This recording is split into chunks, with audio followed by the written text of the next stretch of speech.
Don't I know you, sir? Don't believe so. I haven't been here in many years. Name's Silas Greaves. Silas Greaves? The bounty hunter? Used to be. What are you doing here in Abilene? Just passing through. Got a little business to take care of. Well, sir, it would be an honor if you would allow me to buy you a beer. Hell, son, it would be my honor to drink it. I'm Molly. Howdy. I'm Dwight. That's Jack and Steve. Ben's behind the bar. Oh, I bet you got some great stories. A couple. Any of them true? Jack, be nice. A few. What about your shootout with Henry Plummer's gang in Bannock, Montana? Is that where you started as a bounty hunter? That's what it says in this here dime novel. Don't believe everything you read in them dime novels, boy.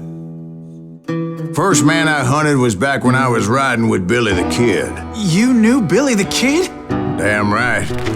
That scrawny son of a bitch had no fear. Wouldn't back down for nobody. I heard he collected the 10 stars off any crooked lawmen who crossed him.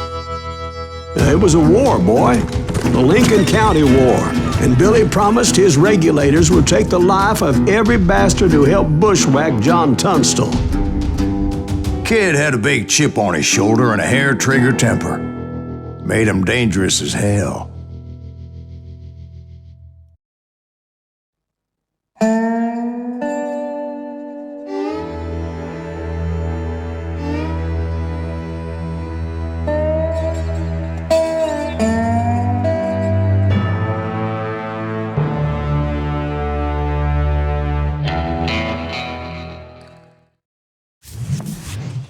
It was about 30 years ago.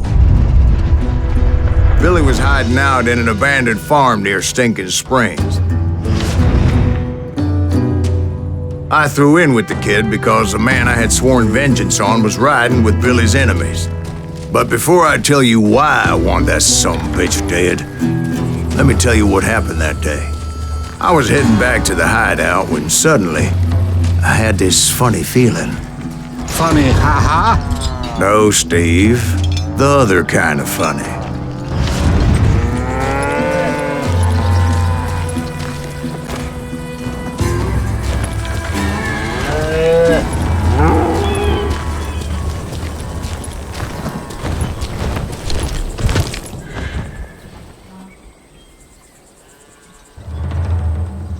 You heard that. You need to stay here and keep an eye on the road. That's not fair. We're missing all the fun. I knew those two morons would never let me through. I had no choice.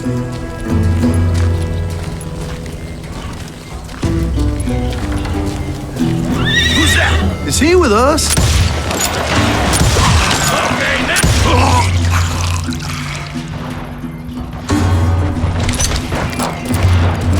Was it Pat Garrett's posse? Oh, yeah.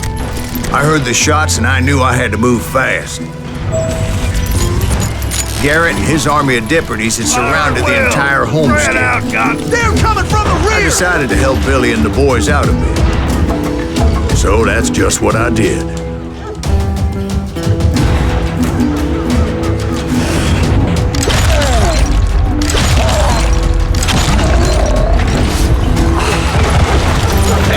We got one behind us! Stay on it! Cover fire! As the governor of New Mexico was paying for the kid's apprehension, Garrett was able to hire every gun hand in Lincoln County.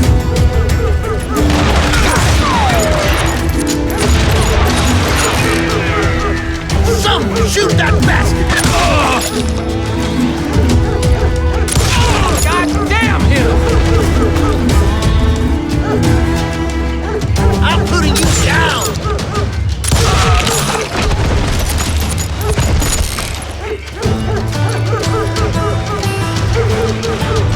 I'm putting you down!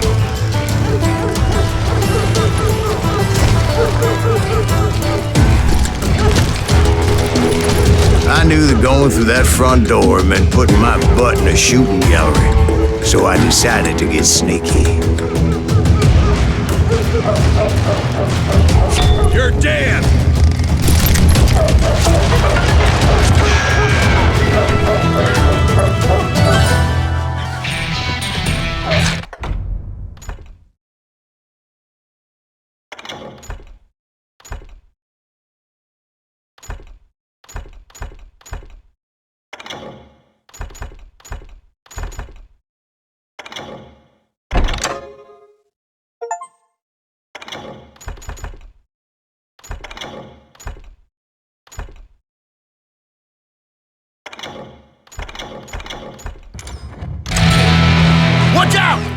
one of them! God damn it, he's right behind us! Garrett's men were running around like a bunch of chickens with their heads cut Some off. bitches running!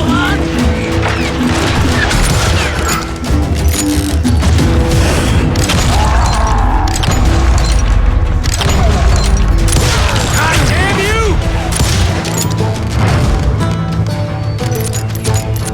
Time to die!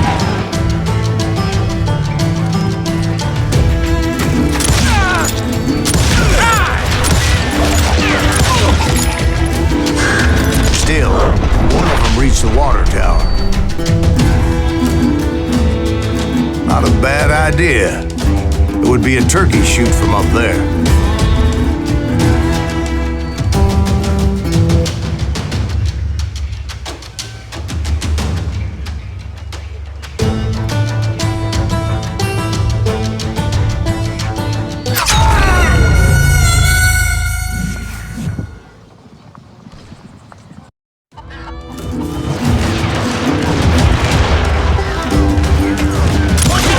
He's one of them! God damn it, he's right behind us! Where the hell's Garrett? Never around when you need it! Think you can kill me too? Let's send these some bitches running!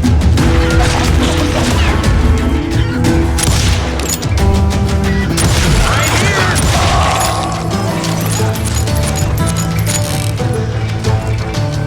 Leave him to me!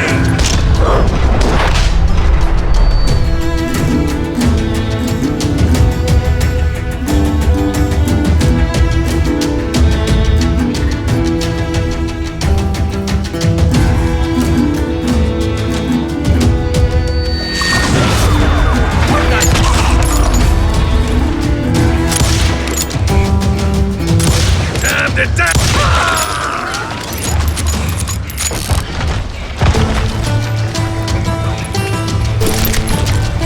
Luckily, these shooters Garrett hired weren't the sharpest tools in the shed. I'm here! A lot of them were saddle tramps or sod busters or drunken drifters looking to make a few bucks.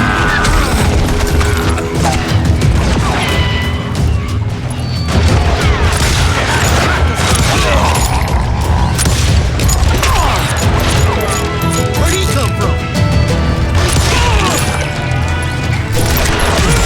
And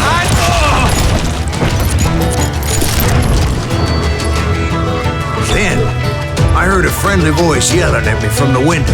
Back door! We'll cover you! Try aiming, you idiot! Truth be told, things weren't much better behind the house. Watch your flank! Shoot that bastard!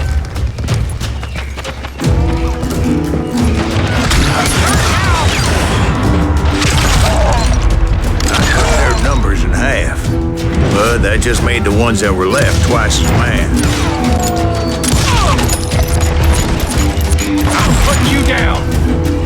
They made up for their lack of skill with a seemingly endless supply of ammo.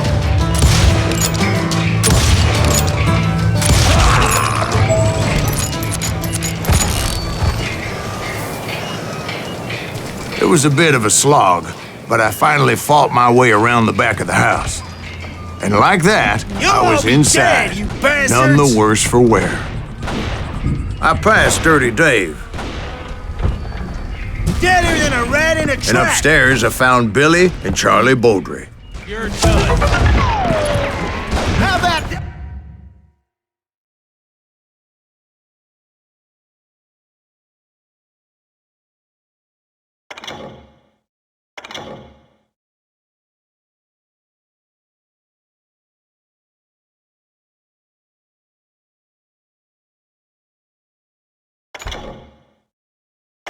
Hey, you like that?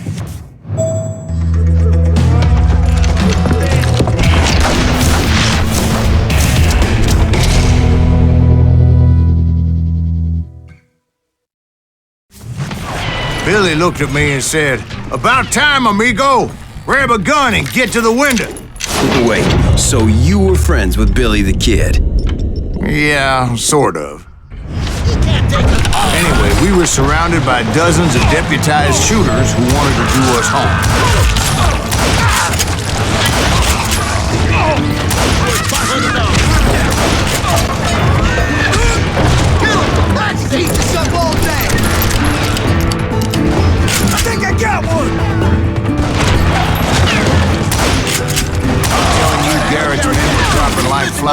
casualty just kept on coming.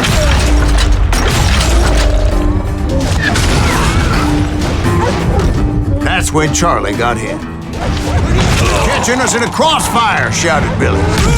Get to the other side.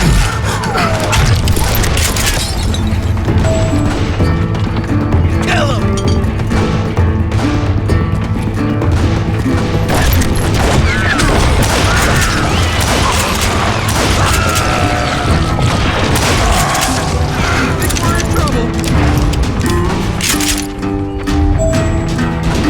Someone shoot that bastard!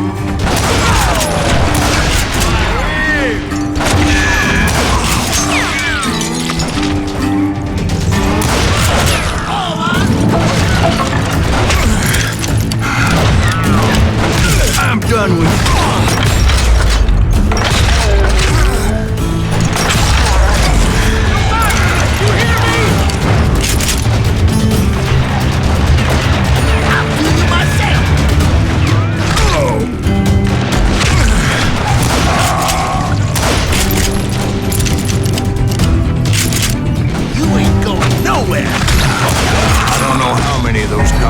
I personally put down, but it was pretty clear, even to Billy, that maybe discretion was the best part of valor.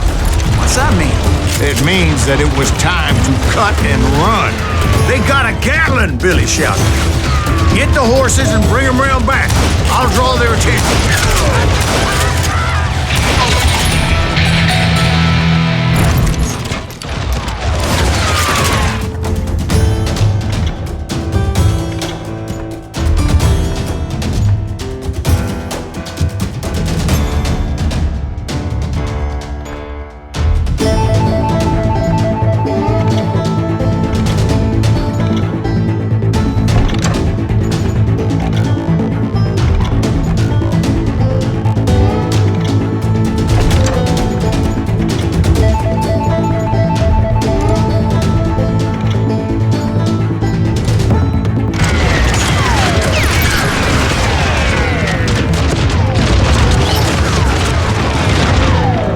Said that it was time to cut and run. You know who I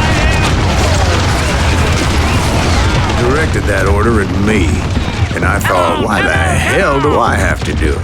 But I went anyway. Dumbass that I was back then.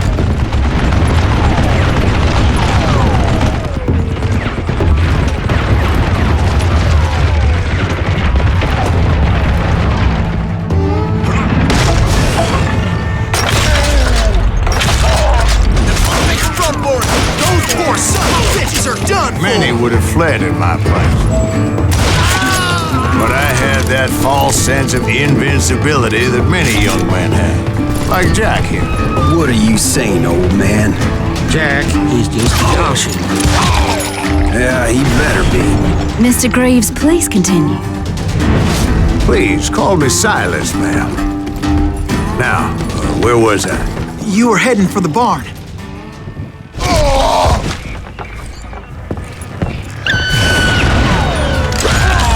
Making my way past a passel of fallen foes.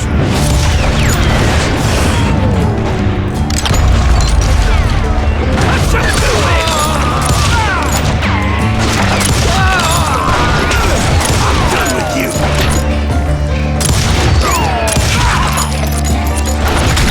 Cut him down.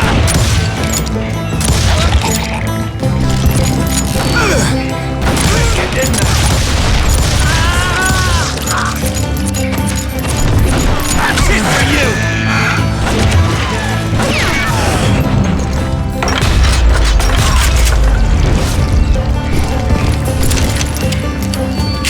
Sounds like Garrett hired a whole regiment of hired guns. Yeah, and just when I thought I was done with them, more of these hapless bastards would pop up. Kill him for Christ's sake.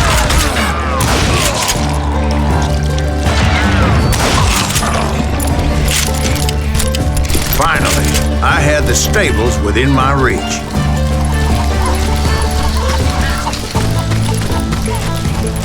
And that's when I met Sheriff Pat Garrett. I read that you went toe-to-toe with him, sir. That backstabbing bastard with that tacked-on tin star.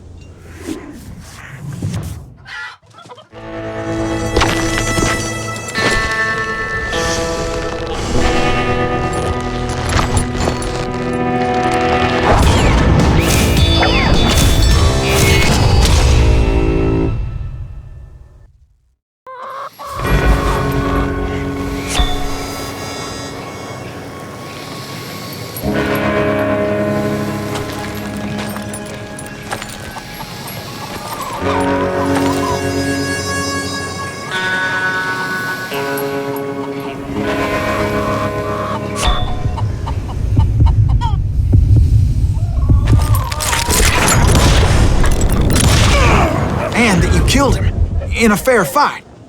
Is that what that penny dreadful said? No, boy. That ain't what I meant when I said I met Pat Garrett. So let me start again. I finally reached those damn stables.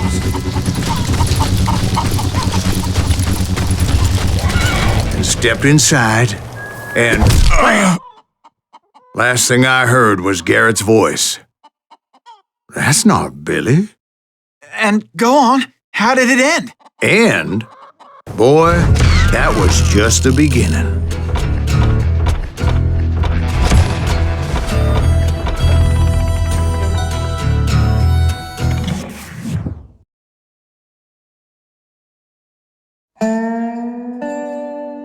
So what happened? Did Garrett arrest you? Yeah, after I came to, the bastard had clocked me with his Colt.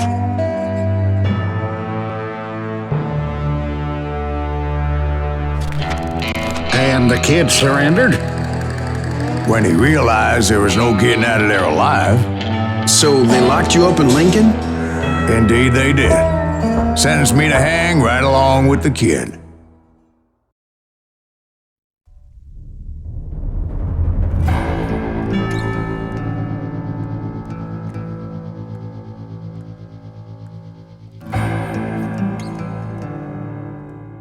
It's important to know that I was only riding with Billy so I could find the bastard I was after.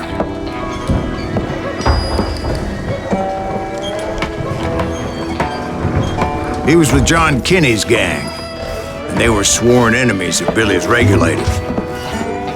Why were you after him? I owed that son of a bitch a bullet for what he had done to me and mine. Instead, all I got for myself was a goddamn death sentence. Luckily, it was right around then that I heard Billy make his move. He shot Jim Bell and a few other guards as he made his getaway. Later, they wrote that some lady friend planted a pistol for him in the privy. What the papers didn't say is that Billy helped me escape too.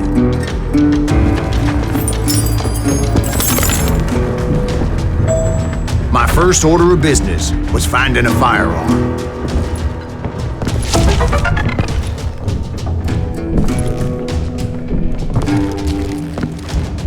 Luckily, I located Deputy Bob Ollinger's mean-ass shotgun.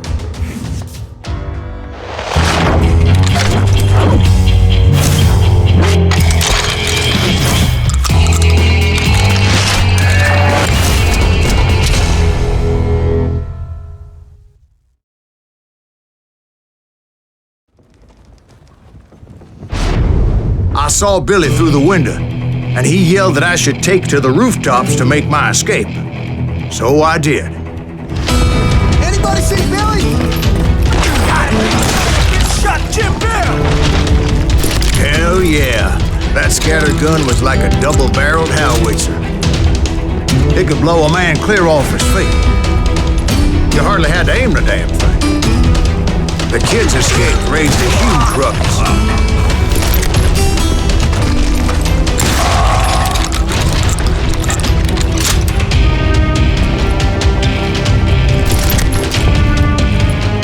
Guards were everywhere looking for him.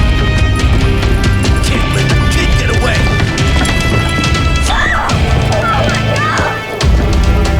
Anybody see him? I had to jump from roof to roof like a damn alley cat. I followed the planks where I could. Some of that wood was slippery as hell. The whole town was up in arms.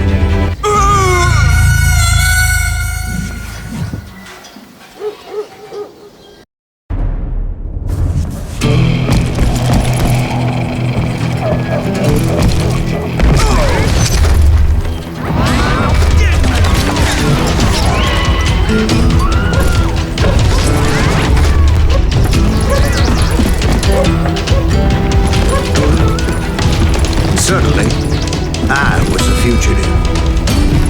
How the hell did the kid escape? That Garrett's gonna kick our ass! So that bastard you were after, what did he do? He did me and my family a grievous harm. But I knew if I was ever going to find him, I would need to get my ever-loving ass out of there. I tried to be stealthy and sneak my way past. This town doesn't have a moment's peace. Bernie, get you!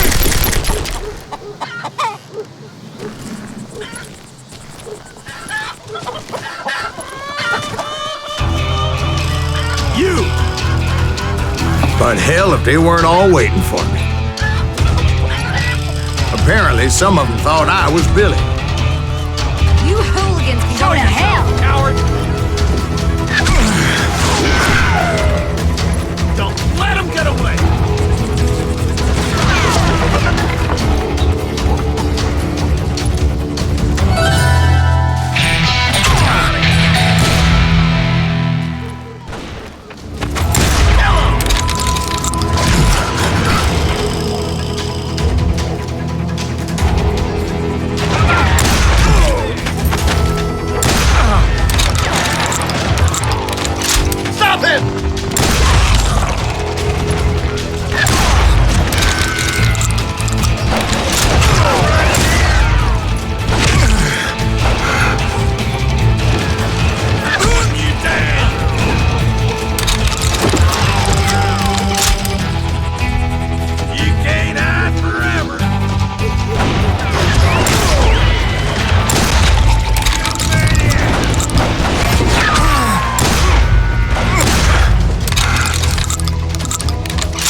Kids shared a certain similarity in build and coloring. I was just glad I had Deputy Bob's mean-ass shotgun. They're shooting in the street! I don't get paid enough for this!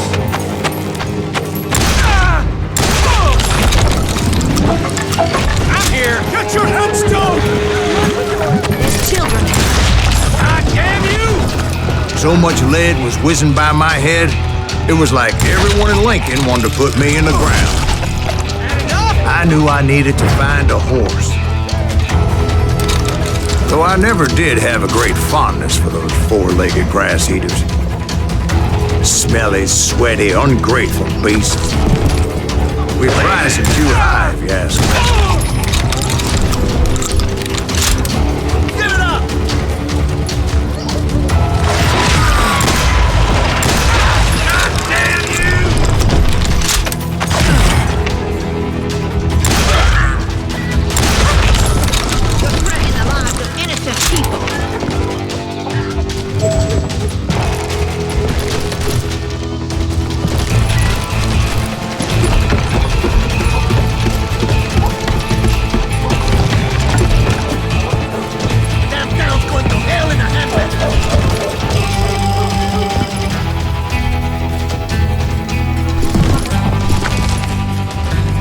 But where was the kid while you were busy getting shot at?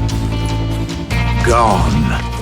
And that's when it occurred to me why Billy set me free.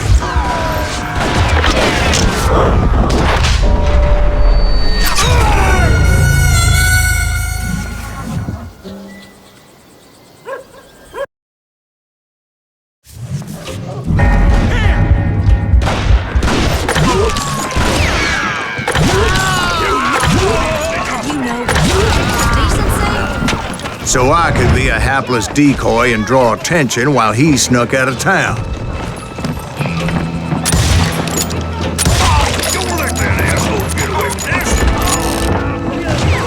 I knew if I made it out of there in one piece, no one would put a price on my head. Because everybody in Lincoln would be dead? No, because they all thought I was Billy. And all that blame would fall on him. Meanwhile, Deputy Bob Ollinger was organizing a posse to put me down. He was already a mean son of a bitch, but he was doubly pissed that I stole his mean-ass shotgun. Anyway, it was me or them, and the only way forward led me straight to perdition. But the cards were dealt, and I had no choice but to play them.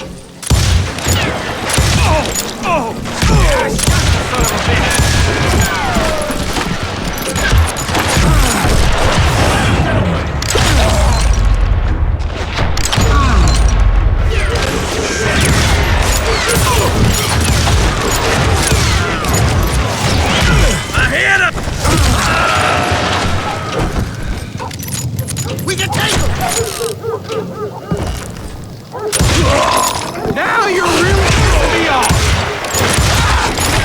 Cover your head! Leave him to me! Arm yourself! We're gonna be a deep shit when that gets back!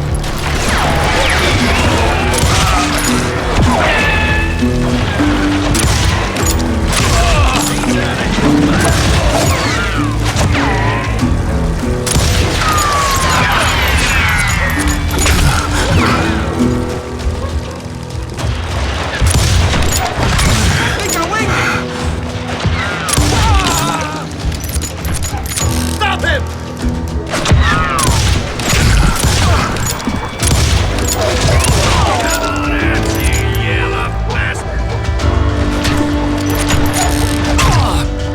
Don't let him get away!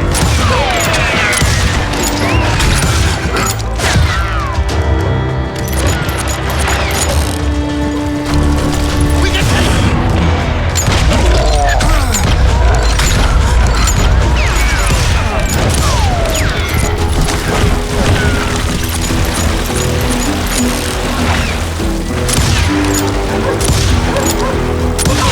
Deep shit when Pat gets back!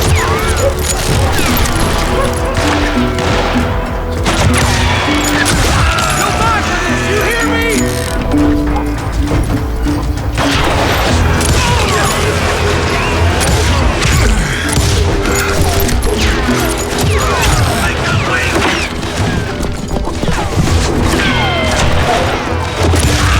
Ain't enough for this.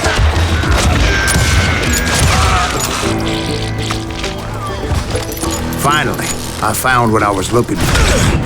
The stables on the edge of town. I guess Billy saved your ass, taking out Bob Ollinger the way he did. Billy didn't kill Bob. Sure he did. He dispatched him right after he shot Deputy Bell. No, sir. Because Bob came right up behind me, angry as hell that Billy had lit out. "Hello, Bob," I said. "I think you better let me go." And he says, "I don't think so, boy. Not with my shotgun." So we stood there in the middle of the street, eyeball to eyeball. He intended to kill me, and I knew I had no choice but to defend myself.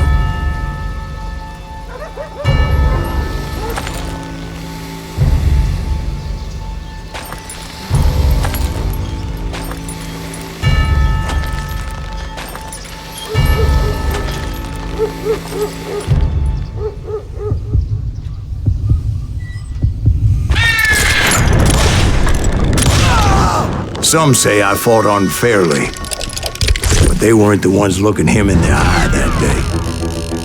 Pat Garrett gunned down Billy 3 months later, so his escape was all for naught anyway.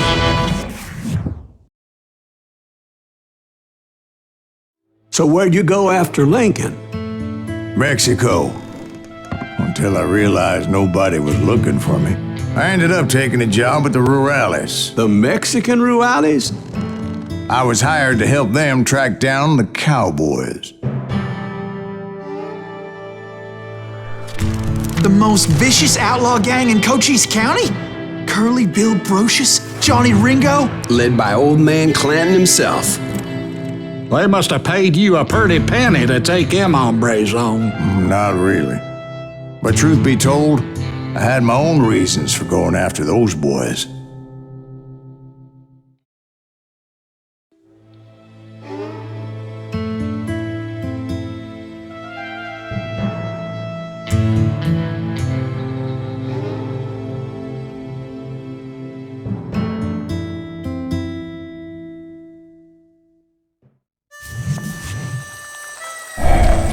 So was the bastard you were after now riding with the cowboys? Roscoe Bob Bryant was his name. Oh. But no, this time it was a different bastard I was after. The aforementioned Mr. Ringo. And yes, he was working for Old Man Clown. I came upon them robbing a stagecoach, which wasn't surprising, being they were such murderous thieves and bastards. The bandits wore red scarves, so I knew they worked for the old man. Over there! I did my best to help them.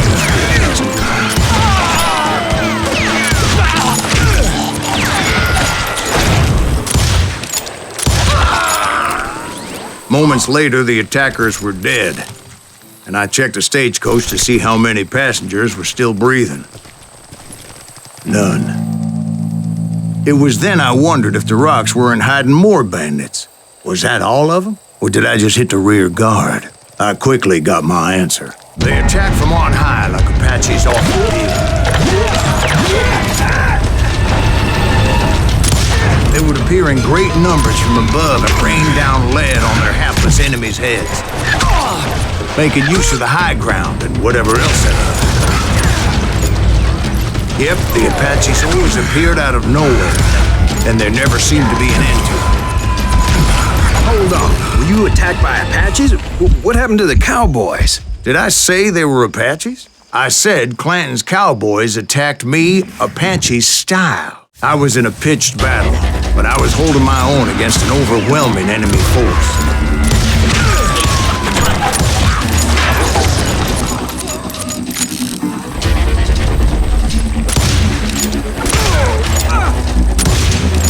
Where's he going?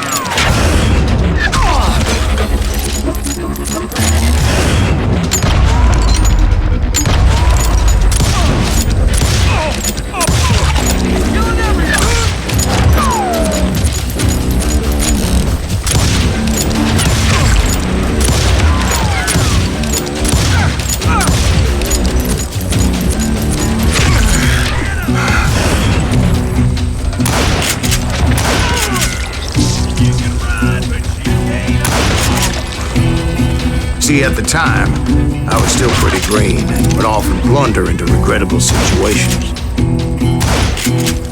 But I just kept shooting at anything I could see up in those damn rocks. I didn't see Ringo, but I knew he was with the cowboys. He and Roscoe Bob had done me a dreadful wrong, and I was determined to have my revenge. But to get to Ringo, I knew I'd have to fight my way past these other assholes first.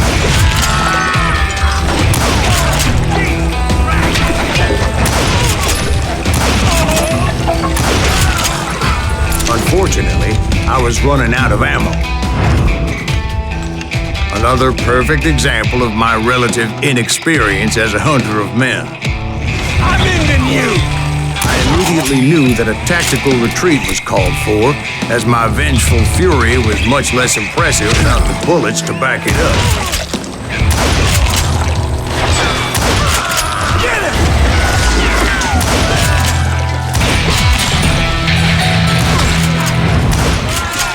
Finally, they managed to corner me. Trapped as I was, the odds of my survival seemed pretty slim.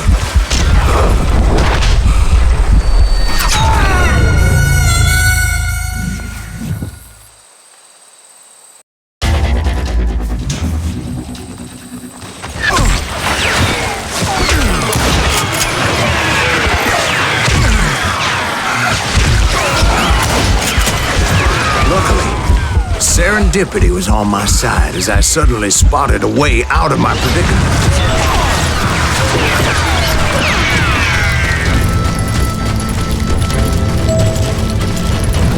I ran ahead as if the devil himself was after me. Bullets were whizzing by my ears, but I wasn't about to roll over and die. I just kept running like there was no tomorrow. Because there wouldn't be if Clanton and his men caught up with me. As I was scurrying around those caves, I thought, what was I thinking? Going up against a gang like this?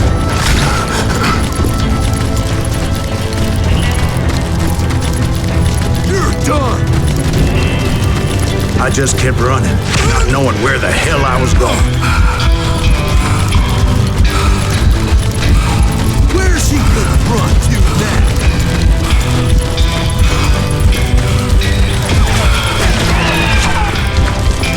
And that's when something miraculous happened. Like manna from heaven, I found the desiccated remains of what looked like an Apache warrior.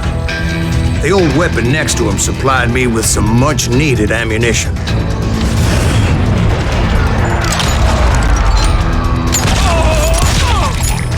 Bat Masterson once told me it was more important to be lucky than good, and he would know.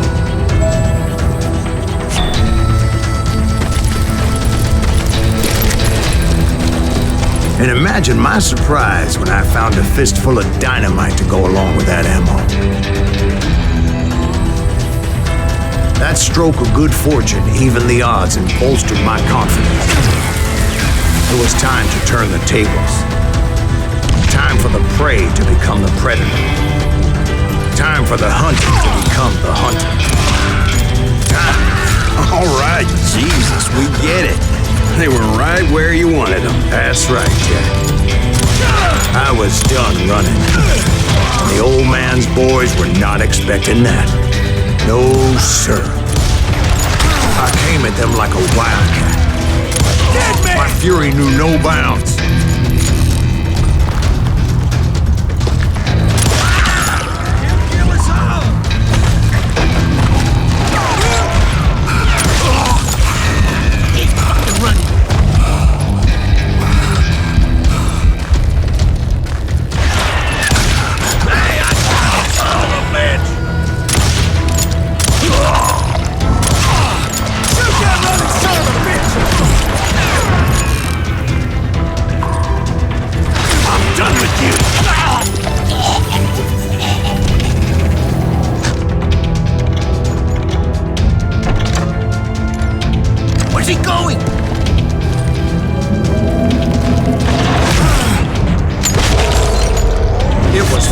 Time for that old man to pay for his sins.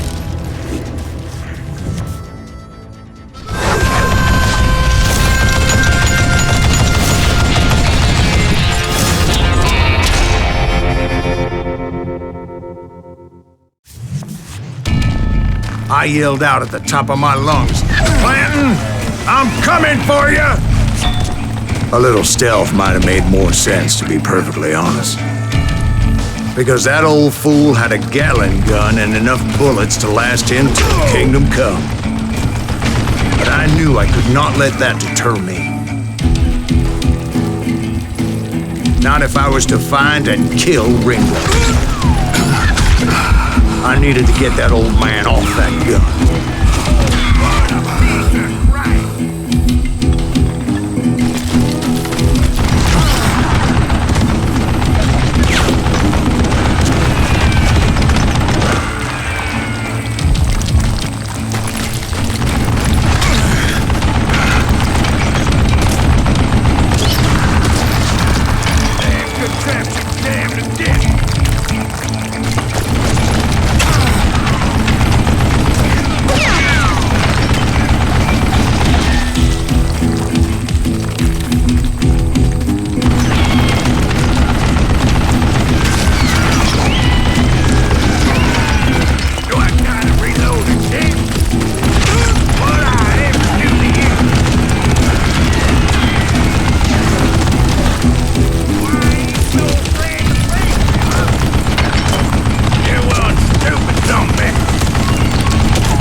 Most everyone thought it was the Ruales who had come up against him in Guadalupe Canyon, but it was just me.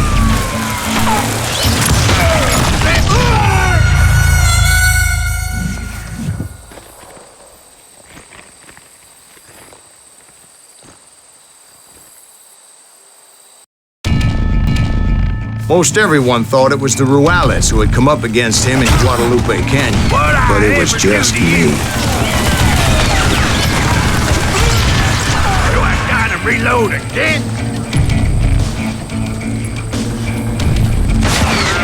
Shoot that asshole!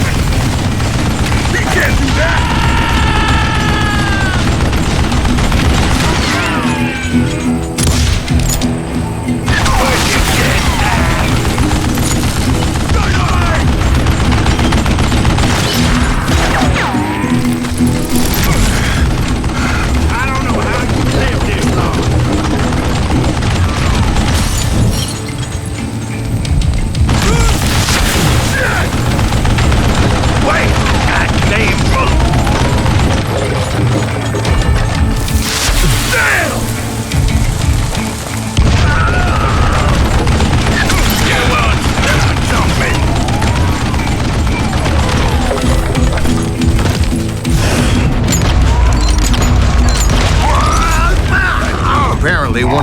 cowboys made it out of there alive, and told Ike and Billy Clanton that it wasn't a Mexican who took their father's life that day. They just assumed it was one of the Earps, and that little misunderstanding eventually led to that legendary gunfight at the OK Corral.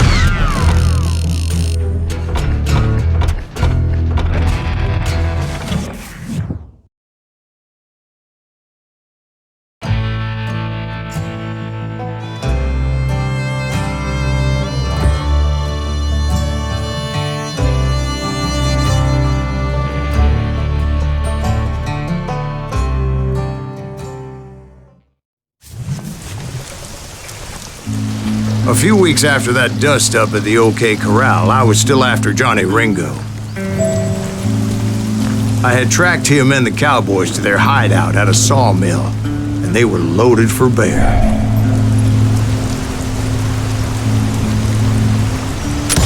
So, what exactly did Johnny Ringo do to piss you off? Well, him and that other bastard. Roscoe Bob Bryant? Yep. They both deserve to die, and I promise I'll tell you why. But first I need to tell you about the cowboys' new boss, Curly Bill Brocious. Herb's coming!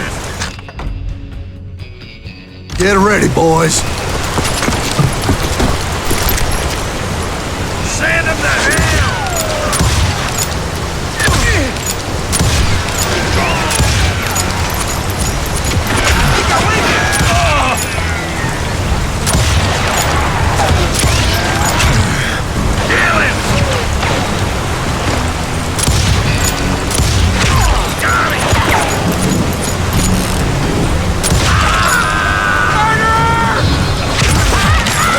Bill took charge of the cowboys upon the old man's demise, and after that gunfight at the OK Corral, the Browns wanted revenge.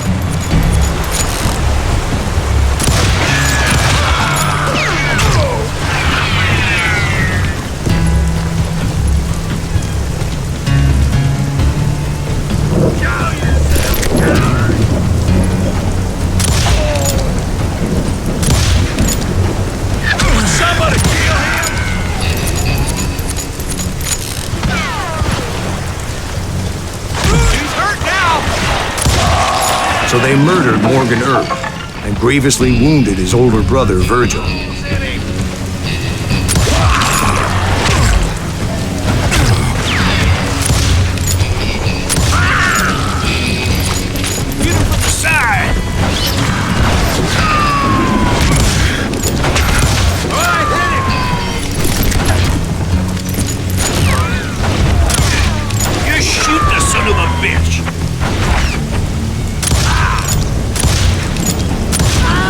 Wyatt and Doc went on what became known as the Vendetta Ride, hunting those outlaws down.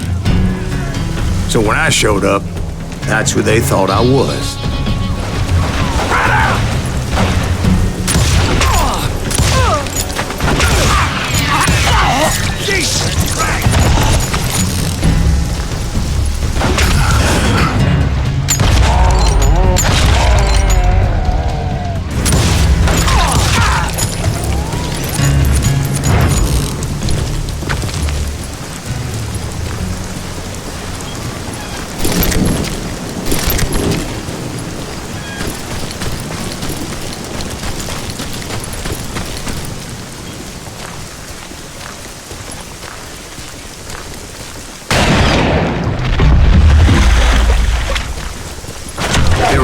Around every corner, all wearing red bandanas. That's how the cowboys identified each other.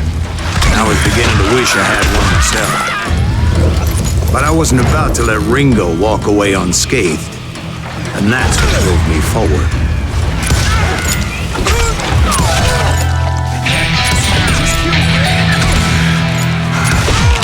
They say that Ringo was infernally fast.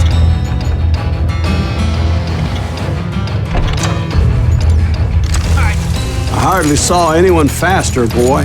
Certainly not Wyatt Earp. That man was all hat and no cap.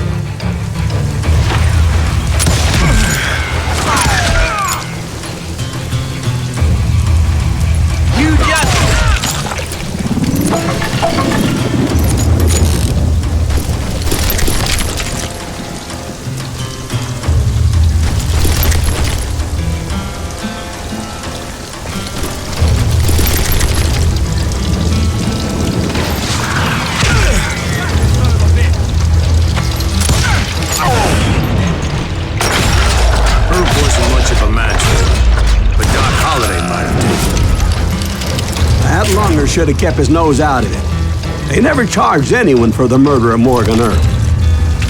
But everybody knew that Curly shot him in the back. That was common knowledge. Well, maybe so.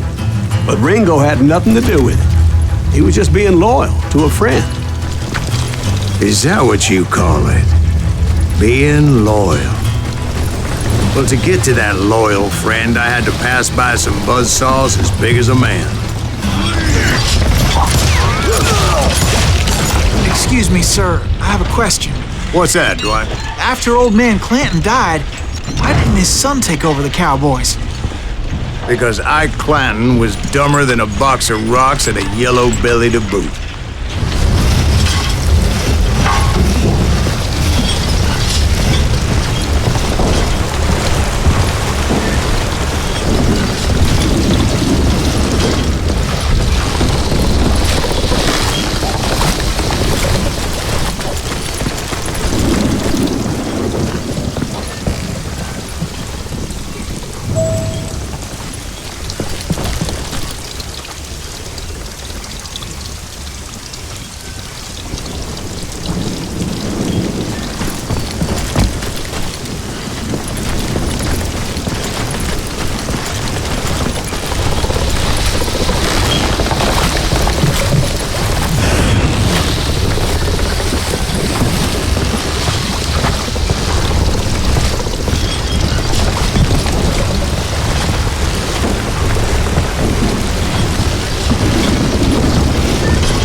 Where was I?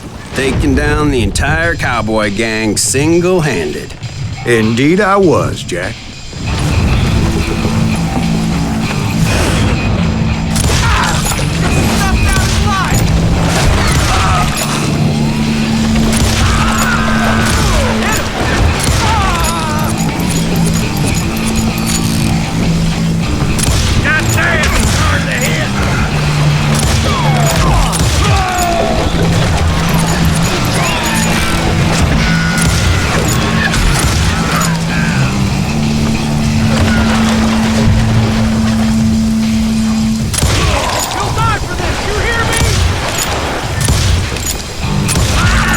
It wasn't easy, as those boys had good cover.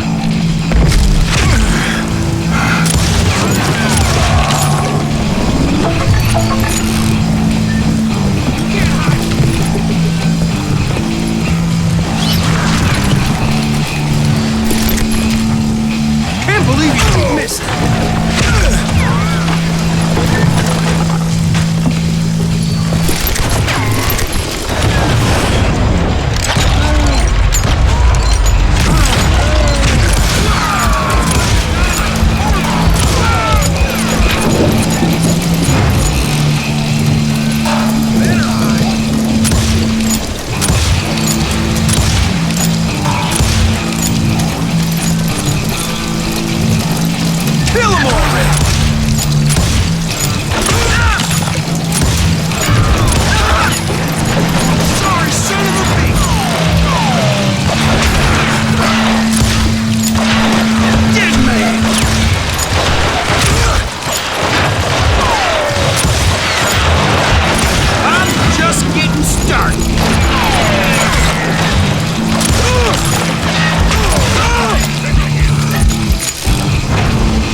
rocks everywhere, piles of lumber, and God knows what else for people to hide behind.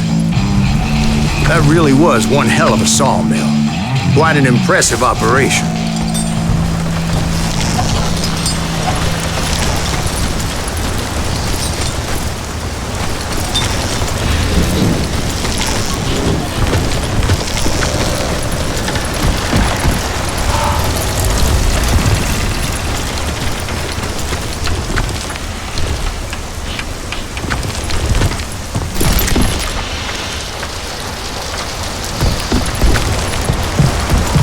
And where was Curly Bill? Did you see him? I'm about to get to that, Ben. Patience. I'm painting a picture here.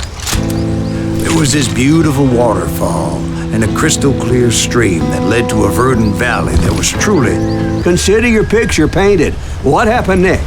Well, finally the bastards that were still alive made a last stand.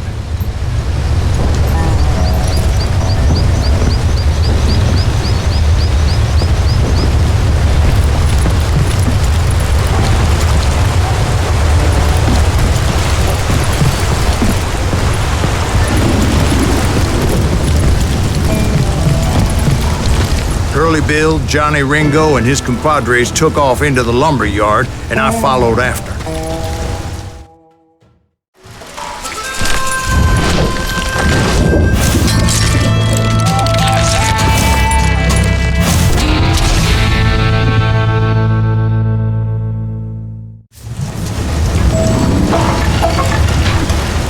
Are you saying they ran?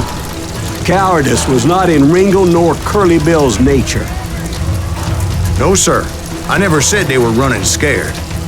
They just wanted me out in the open. Come on out, son! Just dance with the devil! Let's do this! Send you to Huey!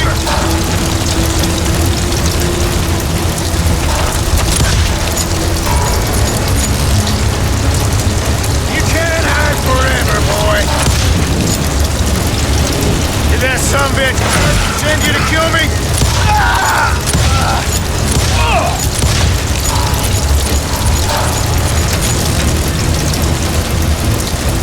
You working, Wyatt Earp? Oh, wanna play hide and seek?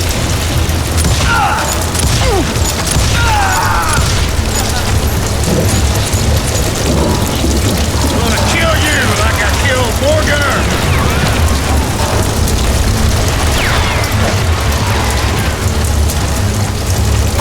Come on out, son!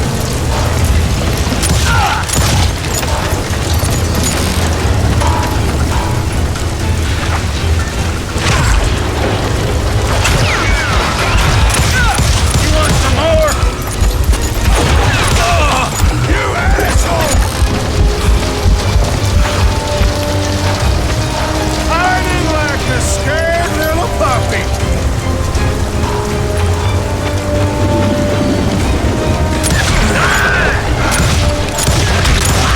Why is he still standing? Help me out here. Hope you made your peace, brother.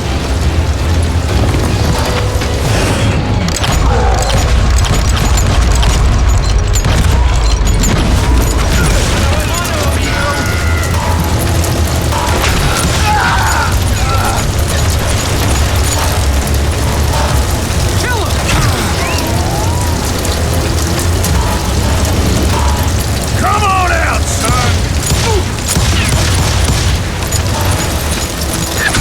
This ain't my day to die!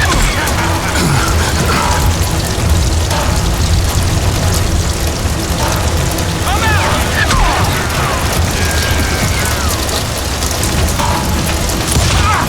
Ow! Oh, make him pay for that!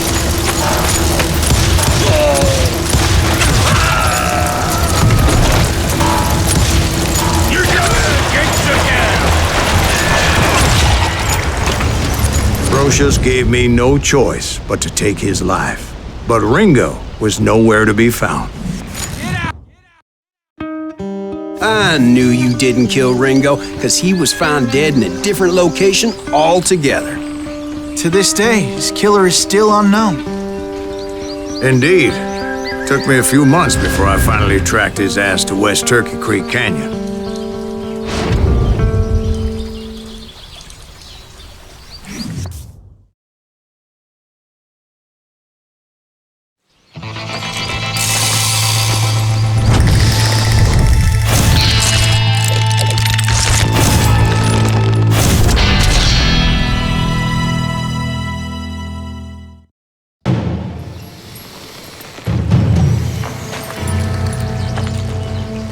That's incredible, sir. I always thought that Doc Holliday was the one that killed him.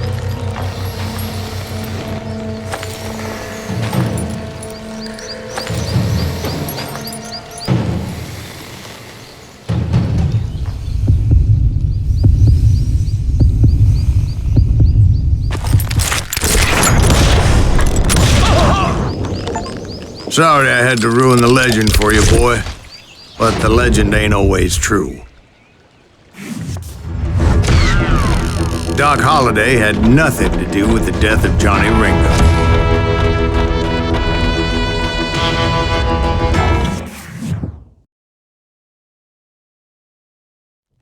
I was paid a healthy bounty for Ringo and Curly Bill, and realized there was real money to be made. That's why I went after Henry Plummer.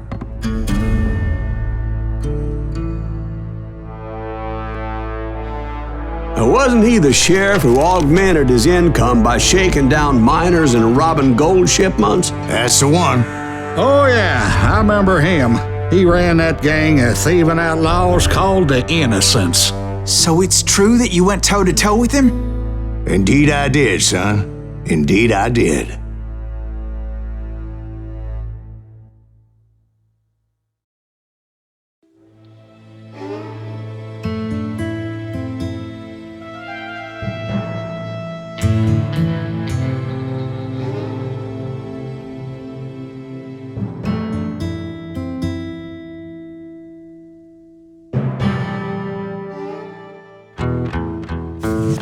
I knew I needed resources if I was going to track down Roscoe Bob Bryant, and hunting Plummer looked like a good way to get rich quick.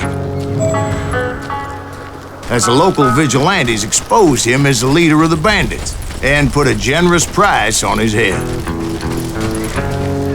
Plummer rallied his gang to plunder one last gold mine before making their escape, and that's where I thought I'd find him.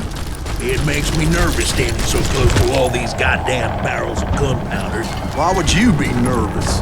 No one has the cojones to come after us. As long as you don't light up a cigar, we're fine. Besides, George is up there on the rocks with that rifle of his. Nothing gets past him.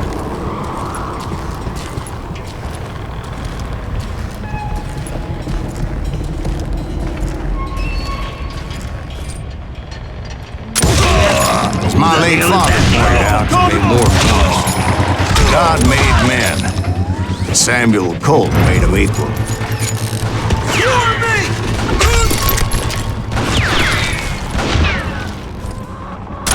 Get the hang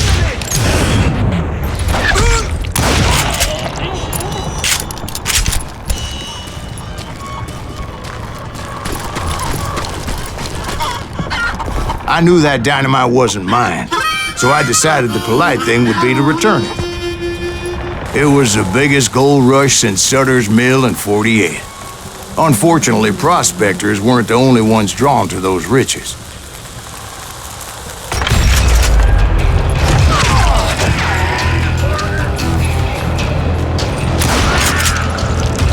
There were thieves and killers, robbing travelers and hijacking gold shipments. Like those that ran with Plummer. Some were just regular folks I knew from town, drawn by greed and easy pickings.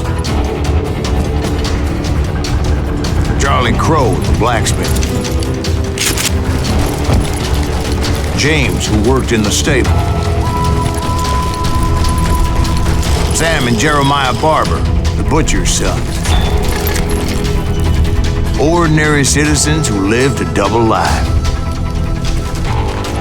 Stealing and thieving and murdering their neighbors.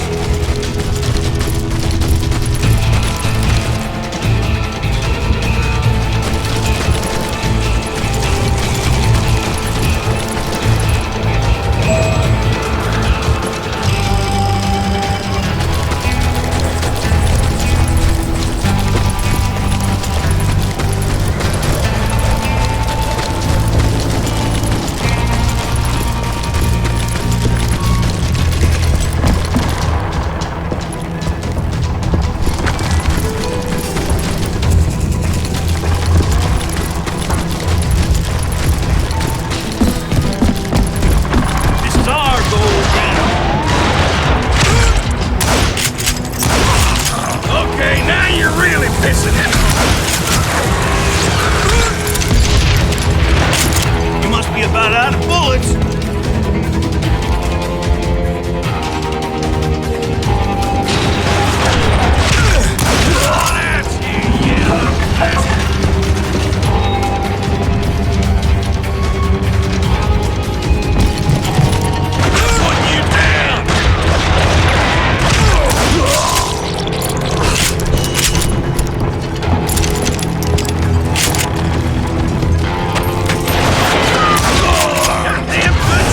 The rest were veterans of the Civil War.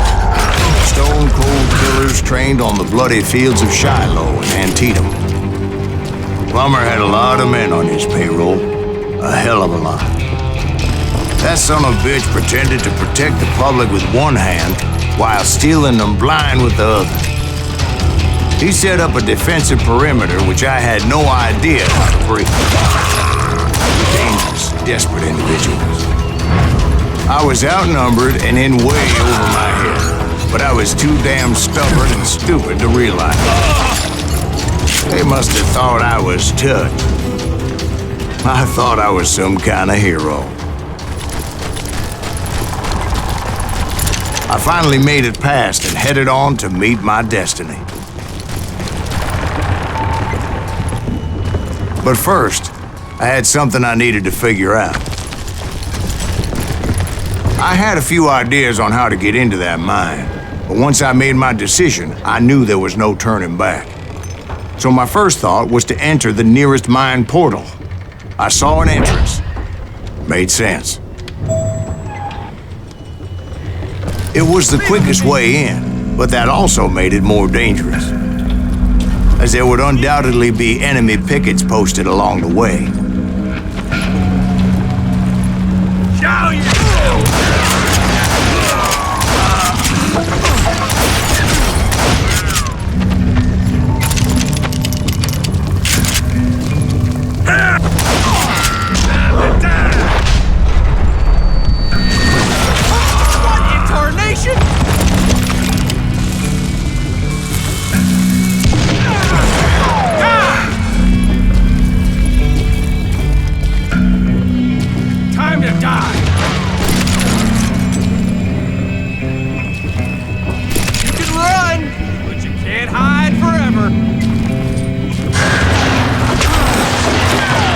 Besides, once you enter a mine like that, it's easy to get all turned around.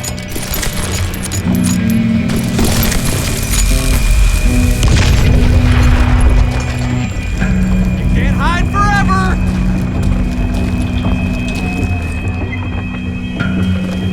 You're...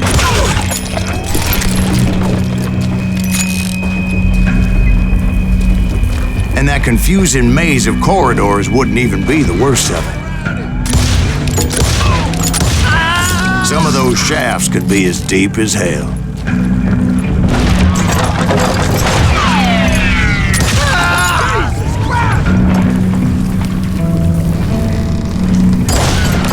I'm ending you! A single stumble or misstep can easily end in a deadly plunge to oblivion.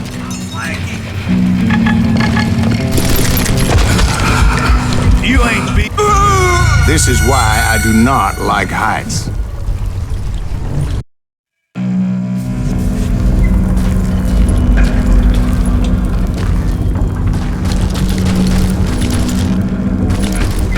Turns out he's yellow!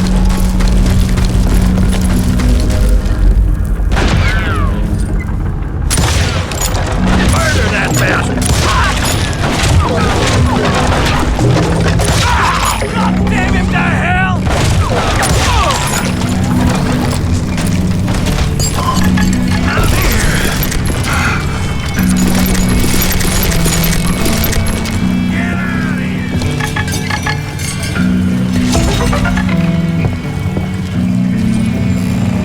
You're dead!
reflexes often make up for a lack of common sense. Luckily, I was never one to be easily bushwhacked.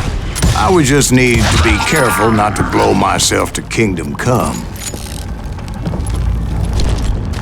With all that gunpowder and dynamite everywhere, a body has to know what he's shooting at. All it takes is one tiny spark, and boom.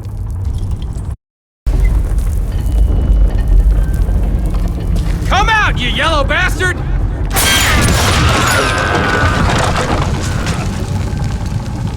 You're done.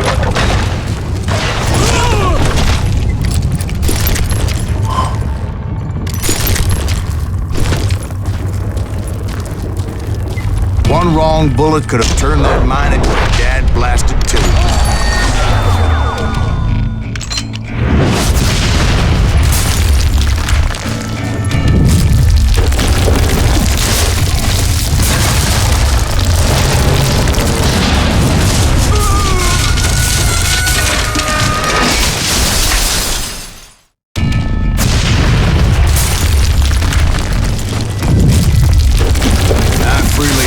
My plan of attack was not just moronic, but clearly precise.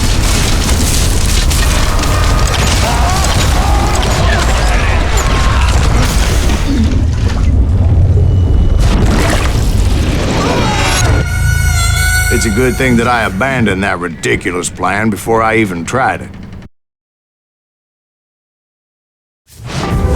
Instead, I spotted a ladder way into the mine from the opposite side.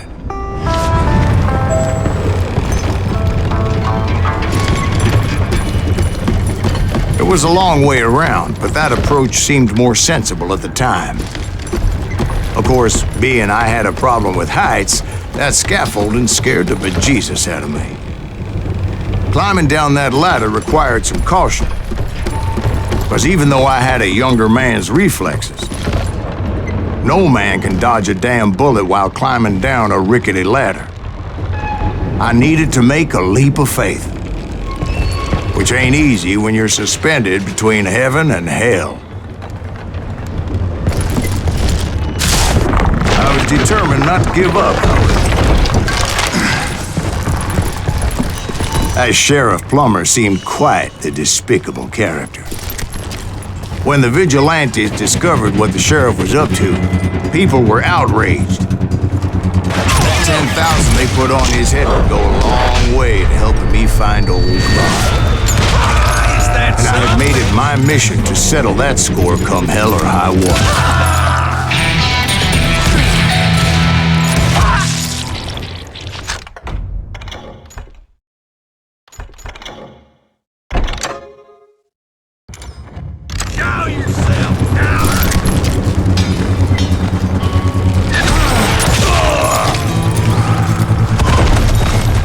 But first, I would have to make a choice. Take the elevator or climb the ladder.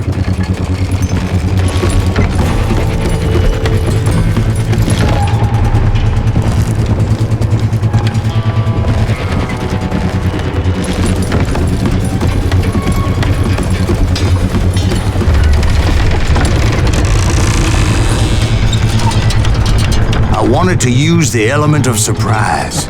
Plus, I figured I could use the exercise. I was warmed up already, so what the hell?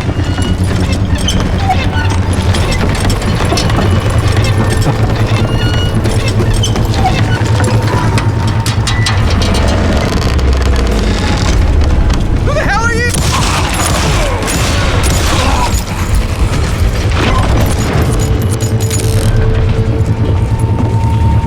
Plummer was a mad dog killer. And the people of Nevada City deserved better. Nevada City? Well, I thought Plummer met his maker in Bannock, Montana.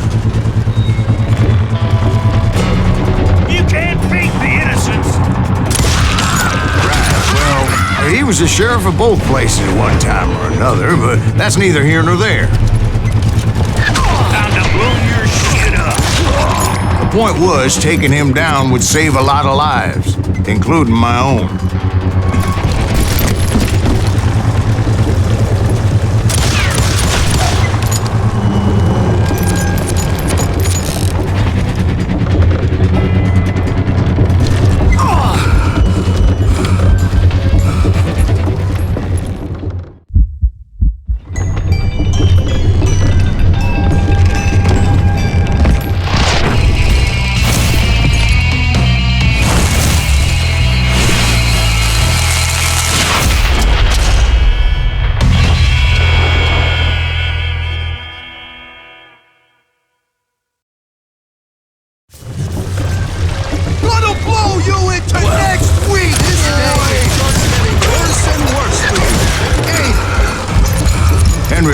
was clearly unhinged, and I could see right away that this was gonna take some doing.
That's how Henry Plummer died. Him and his crew were worth their weight in gold. And now, I was officially a bounty hunter.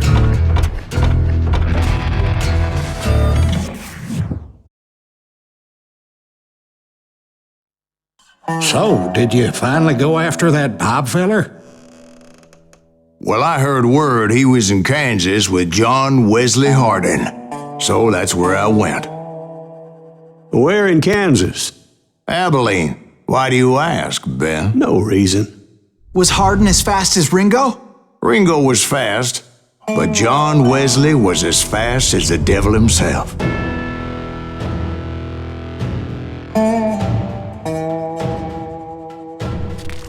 Hell, he killed his first man at 15. From that day forward, he had a price on his head and wouldn't back down for nobody, not even Wild Bill Hickok himself.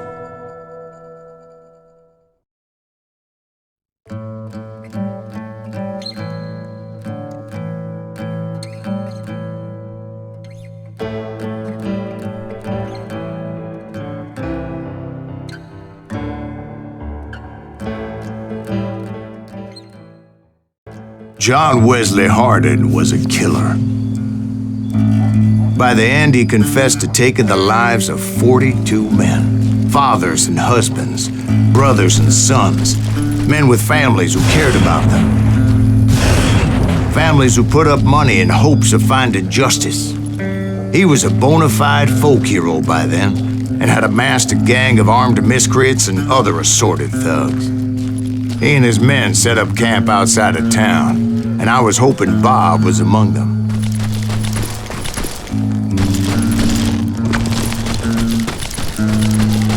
Shit, it's cold out here. Freezing my giblets off. Ain't right we gotta stay out here keeping watch like this. Ain't nobody stupid enough to go after Hardin anyway. Better 3 hours early than a minute too late.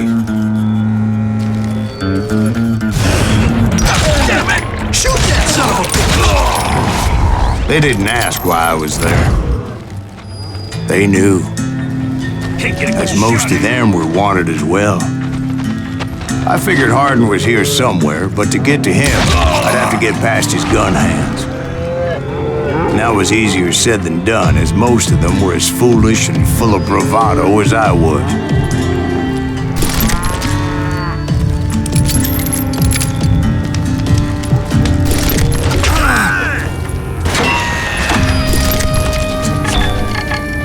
Shoot him! I had to spill a lot of blood to find out Hardin wasn't in that camp. He was carousing in town with his closest friends. Hardin's boys apparently didn't want me to reach the Bull's Head. Some were hightailing it into town to inform their jefe of my unwelcomed presence.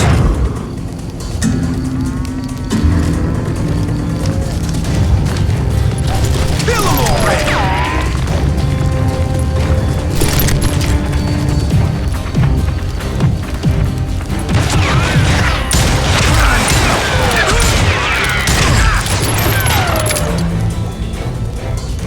Show him how to die!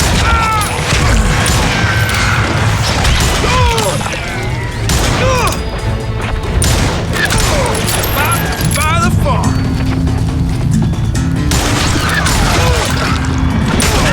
That asshole just killed Red? Hide, you lily-livered son of a bitch!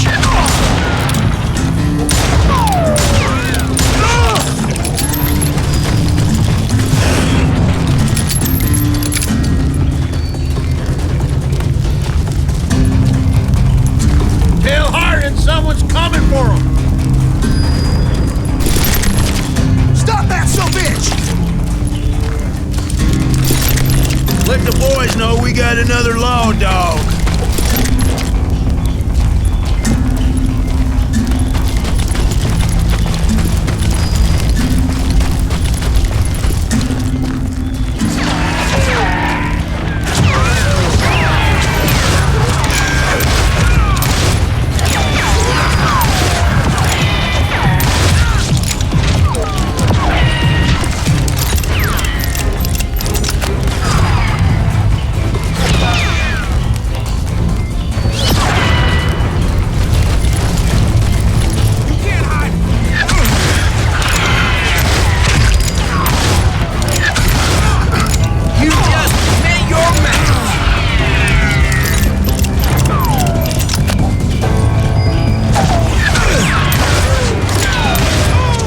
I wondered if Bob was among them.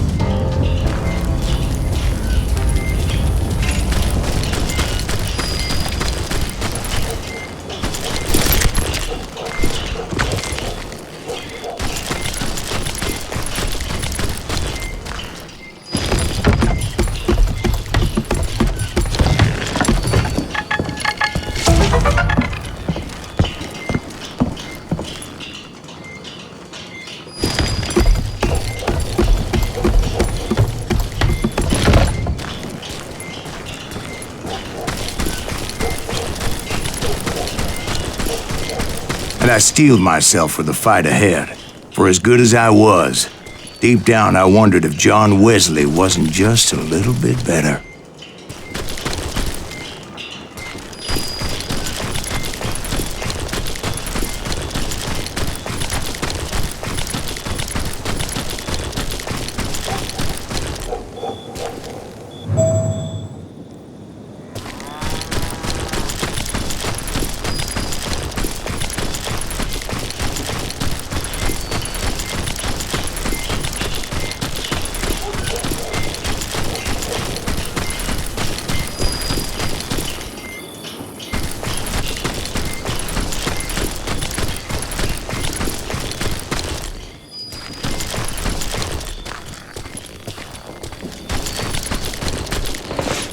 Before I could test my mettle against Hardin, however, I would first need to dispatch his cadre of hired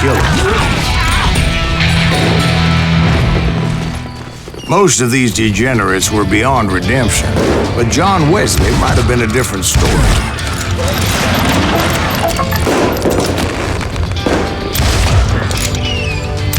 You can ride, but...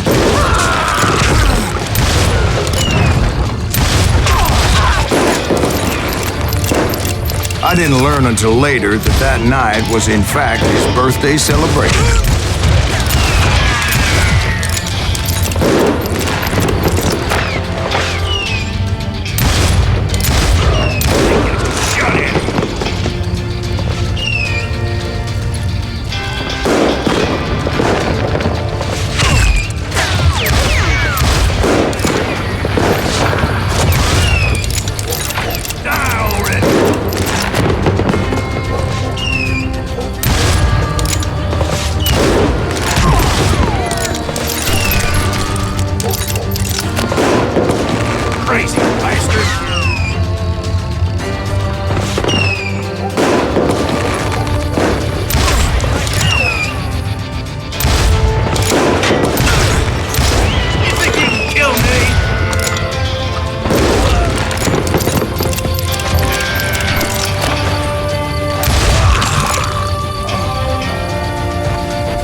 You're done.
Putting you down.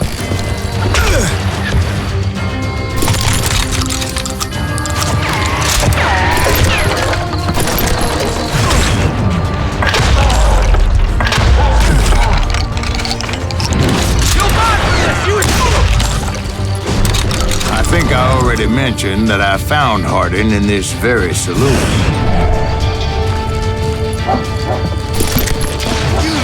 Suffice it to say, nobody there was happy to see me.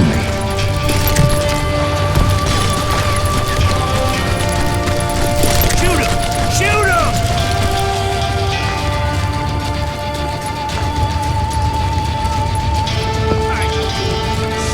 Bitch! God damn him!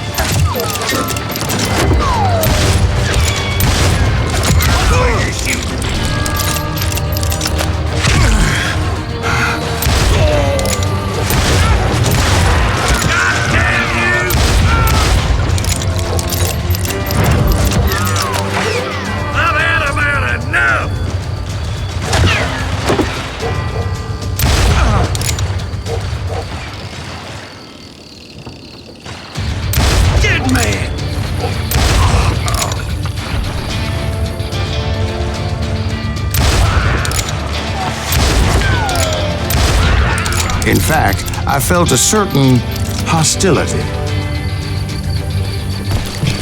Do I have to do everything?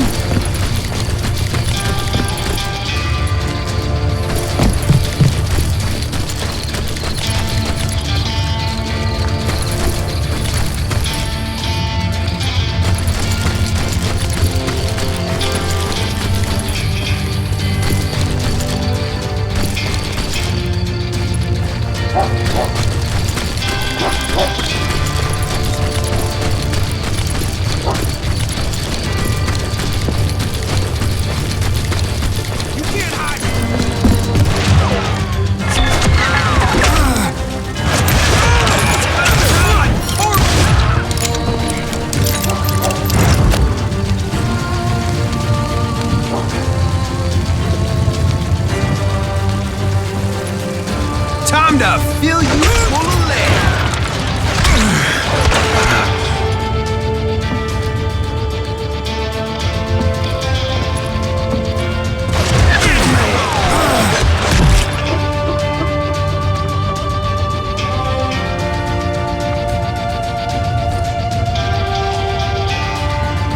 Yeah, you know you can't beat me. Don't need no help to kill the likes of you.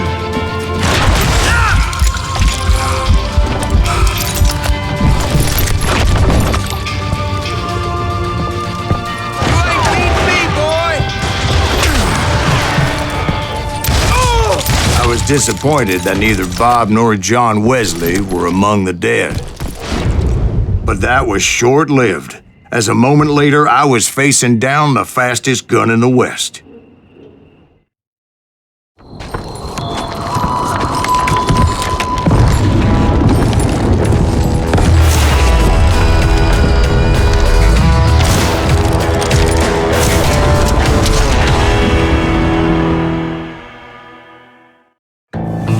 I felt a bolt of adrenaline, or maybe that was fear. He was well known for his tricks, and I knew I'd need my own if I was ever to defeat him.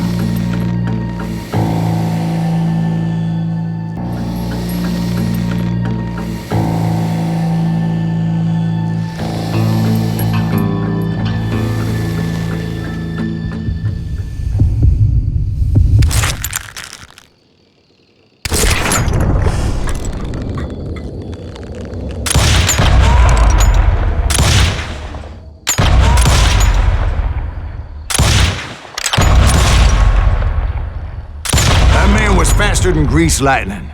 But being inebriated as he was, he didn't count his shots. And now, he was at my mercy.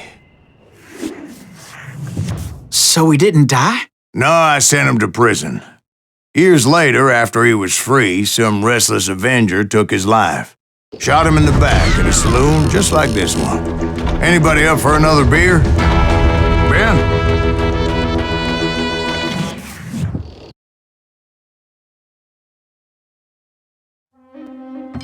Thank you, darling. Yeah, some say revenge is a dish best served cold. So whatever happened to that Bob guy you were after? Personally, I'd like to hear some of your other adventures. Like, I don't know, did you ever go toe-to-toe with a red man?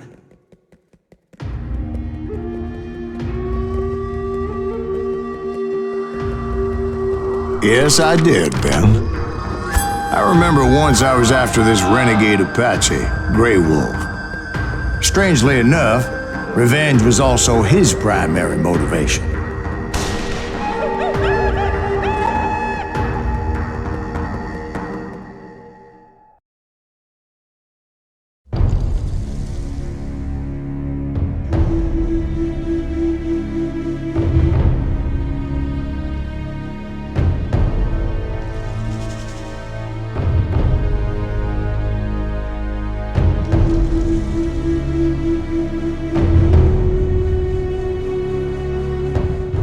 A bounty was put on Grey Wolf's head, and that's how I came to hunt him in the mountains. Mountains so high they tickled the nether regions of heaven.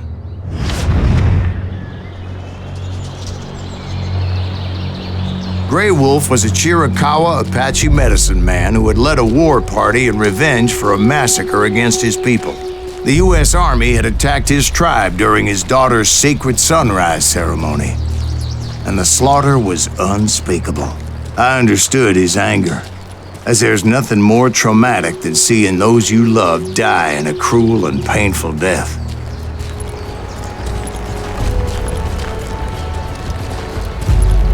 Right from the beginning, I couldn't shake the feeling that Grey Wolf was watching my every move. He led a band of young Apache warriors who wanted retribution and were more than willing to die for him.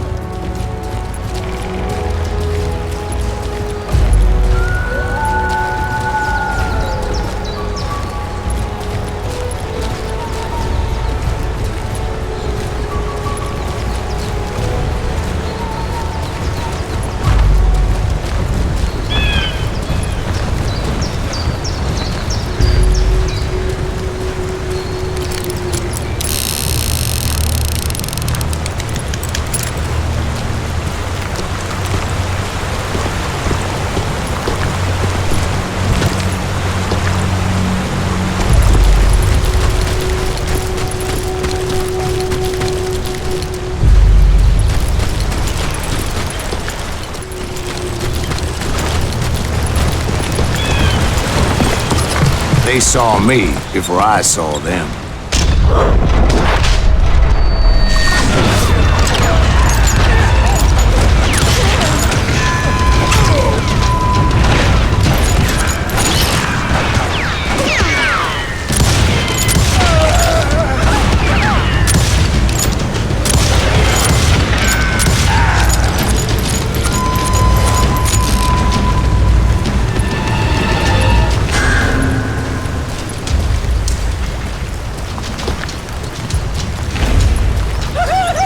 Crossed my mind that maybe this wasn't such a good idea.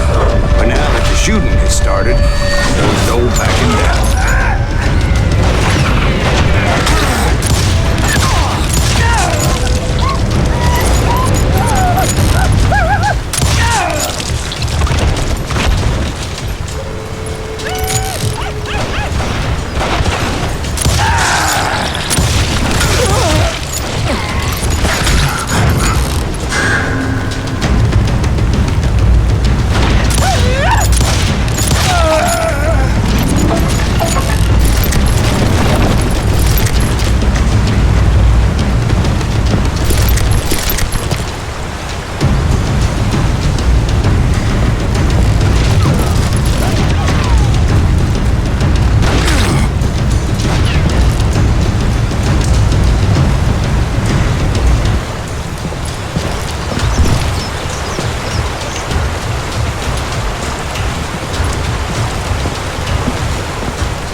Rugged country, the winter home of the Chiricahuas, and that's why they had retreated there.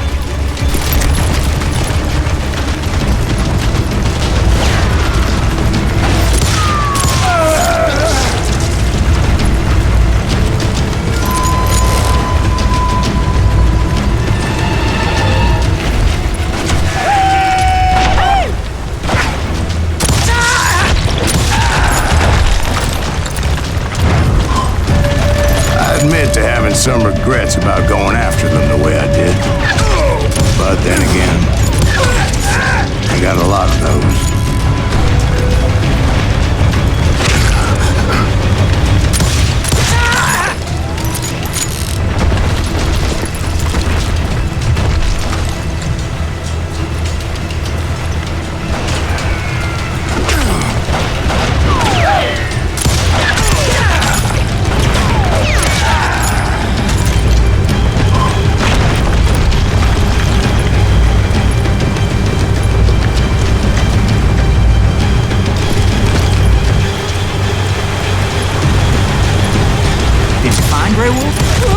Not at that moment, but I did find the emerald they're hiding.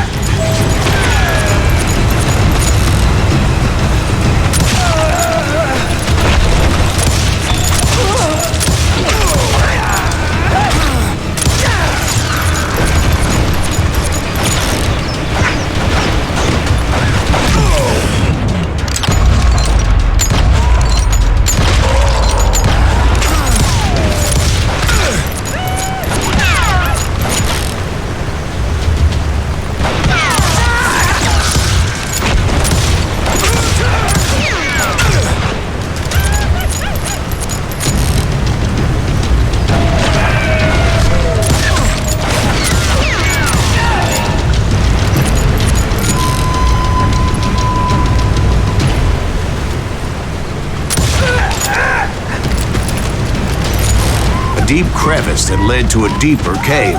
Don't tell me you went in there. Yeah, but it's not out of bravery so much as pure, angry cussedness.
See, back then, I had a stubborn streak a mile wide. I wasn't about to back down.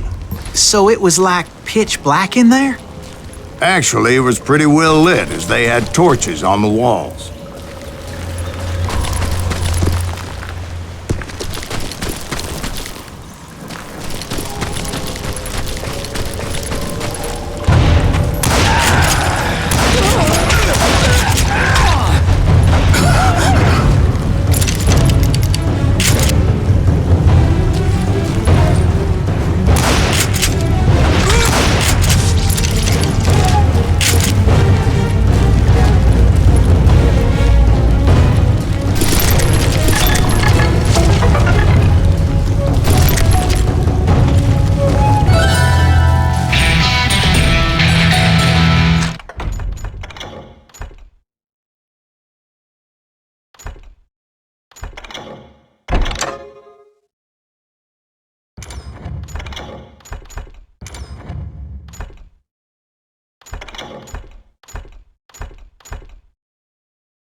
Was his cave?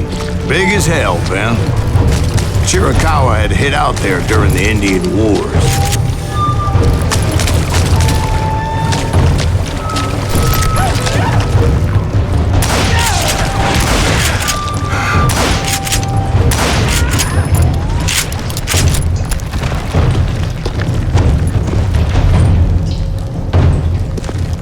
They thought it was haunted with the ghosts of those murdered by the horse soldiers. The cave was haunted with dead Indian ghosts? To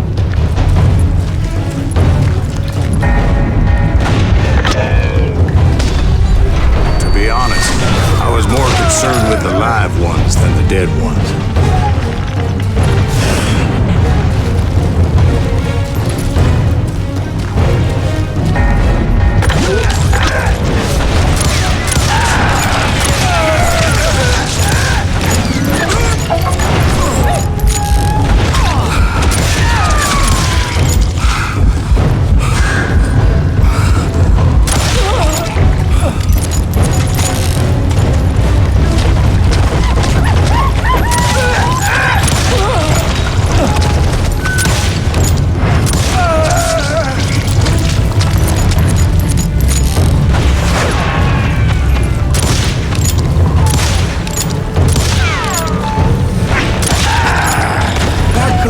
So much about engines. A few years back, I was married to 2 Mescalero women. At the same time? Yeah, they were sisters. Polygyny is traditional among the Mescalero. So what happened? Oh, I had to get out of there. Those girls never shut up. Both of them nagging at me all the time. Drove me half crazy. Haven't seen them since. No, I mean, what happened with Grey Wolf? Oh, well, I pursued him into the Cave of Death.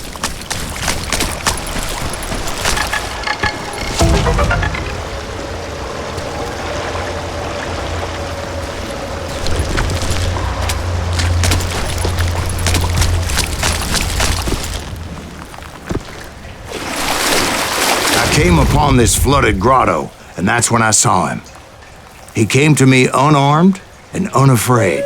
His voice echoed in the shadows, and I sensed he meant me no harm.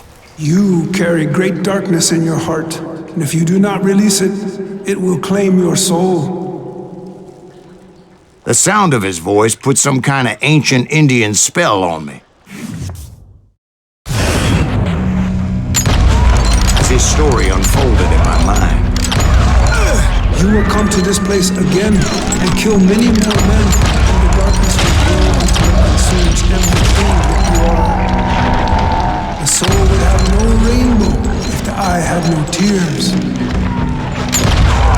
He said I was a great warrior, a coyote man, unequaled by any other pale-faced warrior, or something like that. The snakes will bite shadows of your past until a venom poisons your heart, and an echo of the song of the dead summons the spirits deep from within the mountains. I didn't quite get what he was saying, but there was definitely snakes. And indeed, his warriors surrounded me and attacked me like hungry wolverines. They couldn't stop me, though, and Grey Wolf wasn't in the mood for idle talk.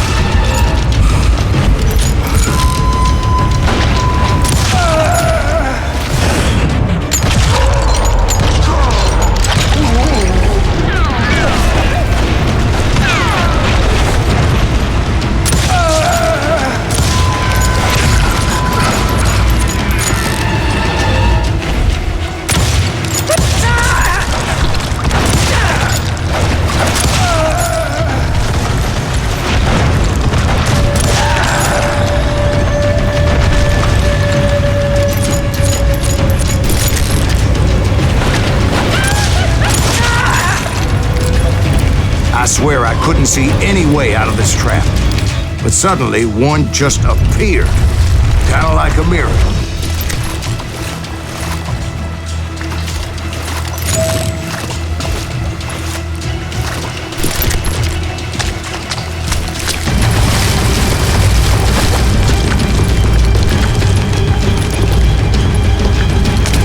I felt like I would be lost in that damn cave forever.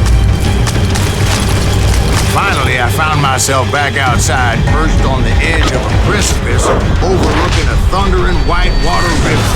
To get where I was going required several leaps of faith, but no way in hell I was turning back.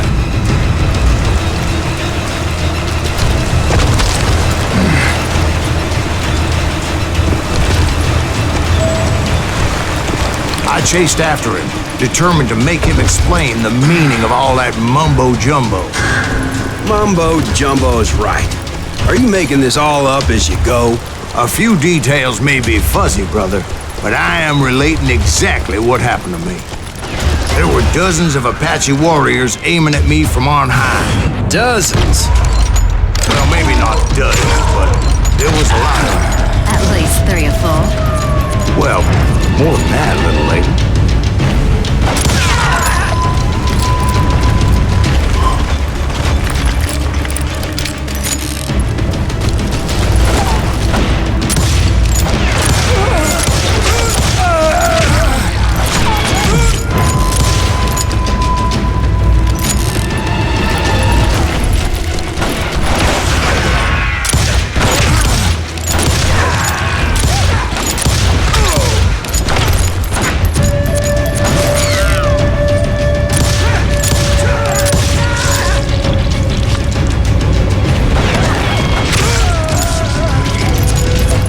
Steep climb up creek ahead of me and scrambled up those rocks like a mountain goat. I was determined to locate Grey Wolf and find out exactly what the hell he was trying to tell me. And wouldn't you know it, that crafty son of a bitch let me right into a trap. What kind of trap? Well, son, there had to be at least 100 Apaches surrounding me. 100? God be my witness. Oh, come on. Who are you kidding? Hey, I believe you. Come on, tell us how it ended. All right, but I'm not gonna drag this out. Where were we? You were surrounded by 100 Apache warriors.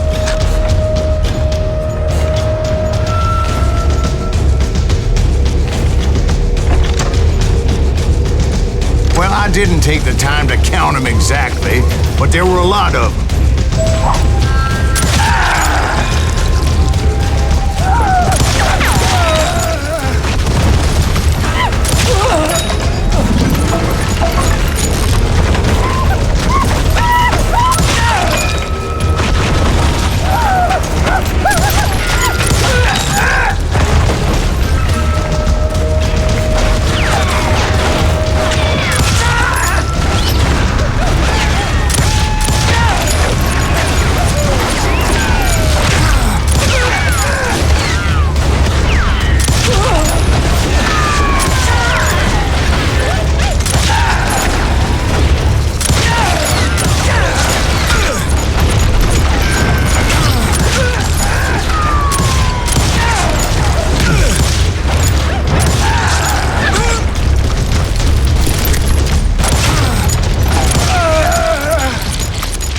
And in the end, a path appeared before me that I had not seen before. I followed it as I desperately needed to find out what Grey Wolf was trying to tell me. But it was like that son of a bitch disappeared into thin air.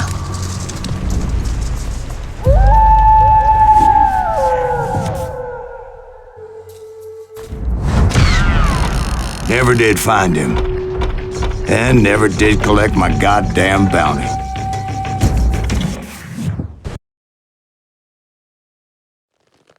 Thank you, darling.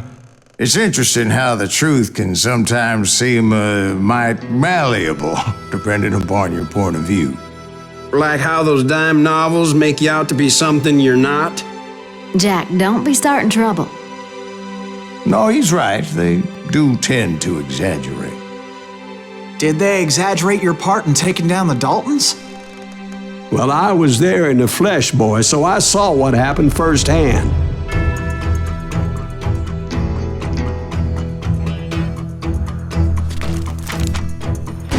Those Daltons were lawmen once, before they all went bad, robbing banks and trains clear across the territory. Until Coffeeville, of course. I was one of the citizens who took up arms that day. Fighting on the side of right? I did my best, sir. We all did.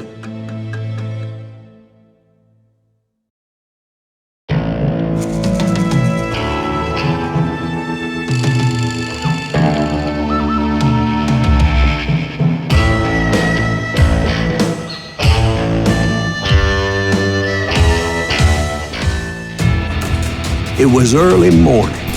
One of my friends was a local gunsmith, and he handed out firearms to anybody who'd take one. You see, the Daltons got it in their heads to rob 2 banks at the same time. 2 banks on the same damn street. The story was Bob Dalton's girl was always writing him about how he had no ambition. Oh, you're nobody next to Jesse James, she'd say. Finally, the bastard took his brothers to Coffeeville just to shut her up. Well, the locals recognized the Daltons right off. Before they could get away, half the town took up arms to defend their property. Their first mistake was pulling a job in their own damn hometown. The boys grew up in Coffeeville, so everybody knew them. The bank teller tricked them, telling them the time lock on the safe wouldn't open till 9:30. Well, that gave the locals enough time to prepare an ambush for those sons of bitches.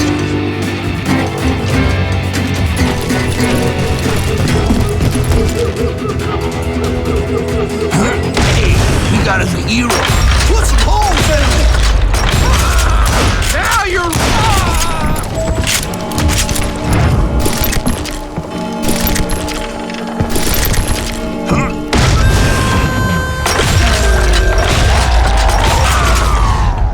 The brothers paid dearly for their stupidity, but everybody knows they had it coming. There's more to it than that.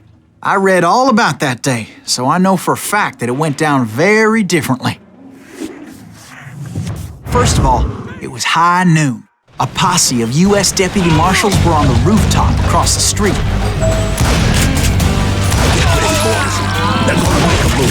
The lawmen had been tracking the Daltons for months. Now they finally had him dead to rights. Among them was a bounty hunter feared by many a lawbreaker. The marshals tried to get the goals to surrender. They'll give up eventually. We just gotta wait the son of the bitches out. This bounty hunter knew that the brothers were far too proud to ever lay down their guns.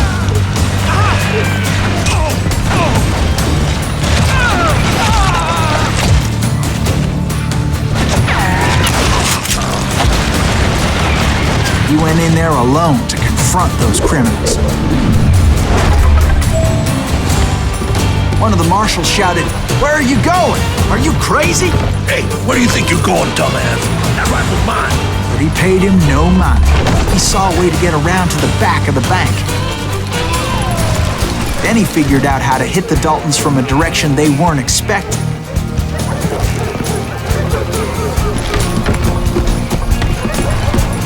From above. Fortunately, a water tower was right there. A moment later, he was climbing up a steep ladder, laughing at danger as he did. It was brave men like him who risked their lives to tame this wild country.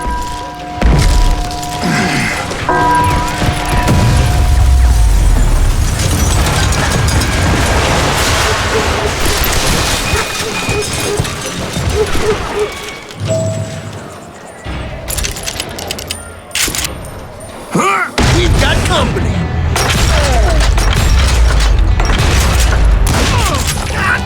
Heroic men like him, who did what other men couldn't or wouldn't to make this country free. Like Jim Bowie and Davy Crockett, who died defending the Alamo. Is that Silas Greaves? Son of a bitch! Come on!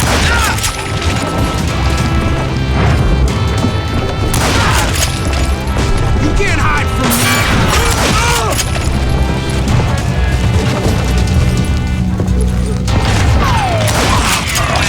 Rule the day!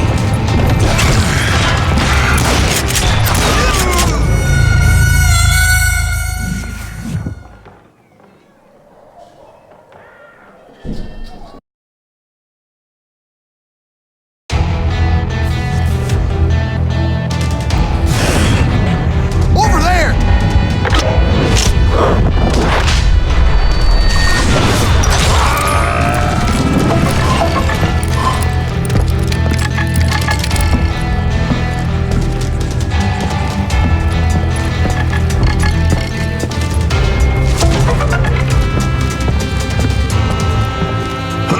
That's Silas Greaves! What the hell? Blam! Blam! He came away victorious, taking down those thieving Daltons.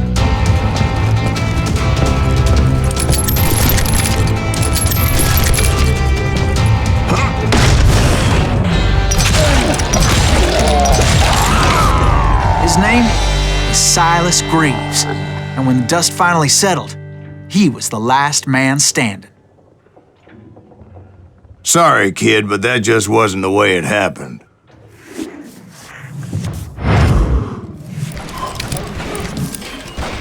It was early evening, not high noon.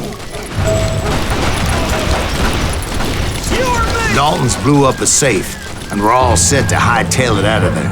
Those pathetic deputies surrounding the bank were dropping like flies.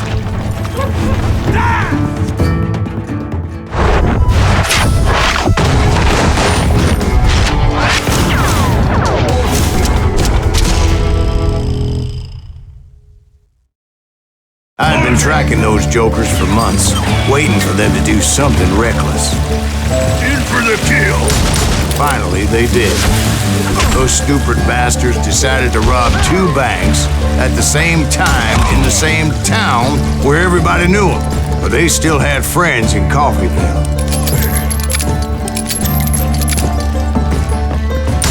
You won't need a cannon!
tooth and nail.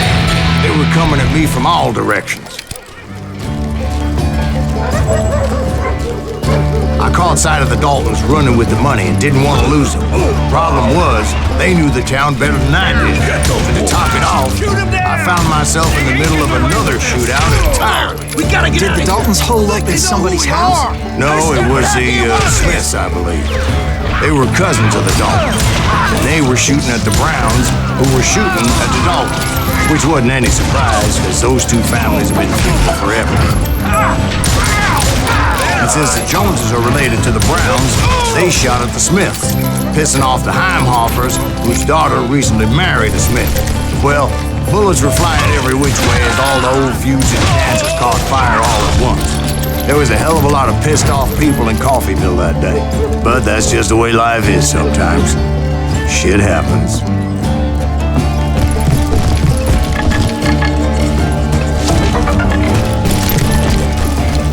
The Dalton boys knew I would never give up. Those Daltons weren't the sharpest knives in the drawer, but they always stood together. They set a trap to slow me down and allow at least two of them to escape. The third brother stayed behind to plant me, just in case that trap of theirs didn't work.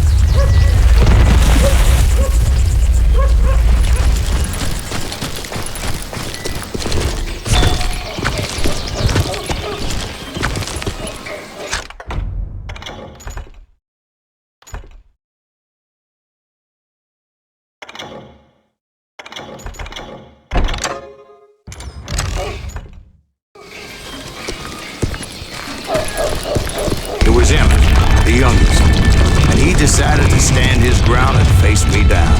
I ain't afraid of you, Silas Greaves. This is where it ends for you. He was determined to protect his brothers. And I understood how it felt. Taking me on all by his lonesome wasn't exactly a recipe for a long life.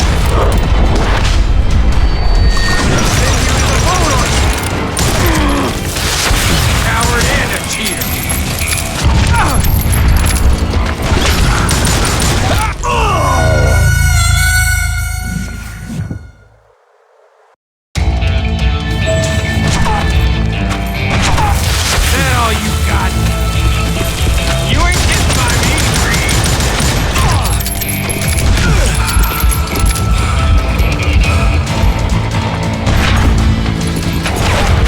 Beat you like a red-headed stepchild!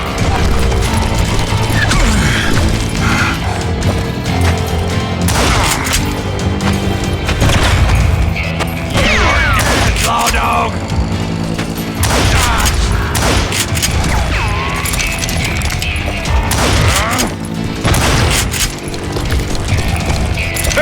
I'm gonna cut you in half! But Emmett Dalton survived the robbery in Coffeyville. He's the only Dalton who did. They say he was shot 23 times. Well, Dwight, who do you think put all those damn holes in him?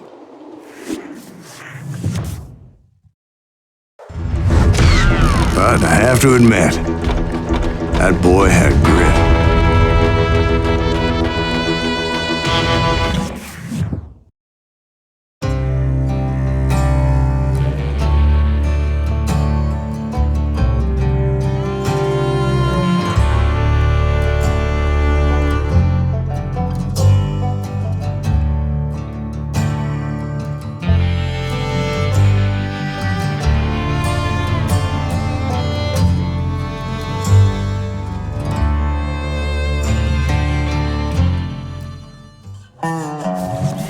We'll get those suckers! It took me a couple of days to track the Daltons down. They can't get away with this! And in that time, a whole posse of local vigilantes offered to lend a hand.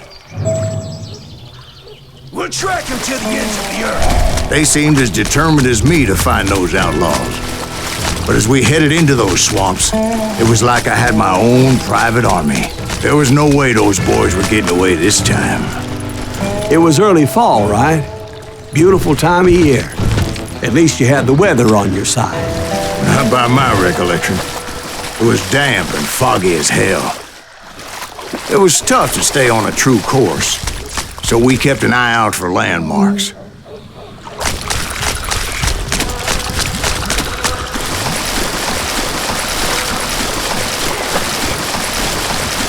It was autumn. The maple trees were in full color, red as blood.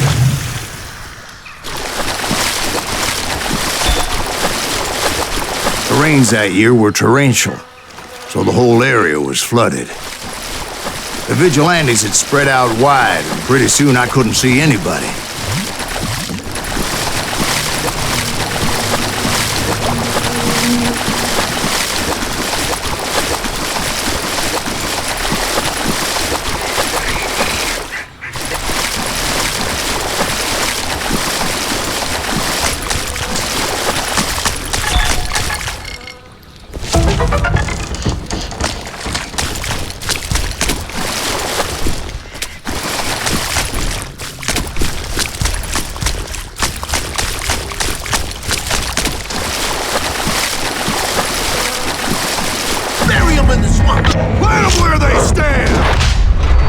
Except for some bitches ahead of me wanted to do me harm, so I had to face them alone.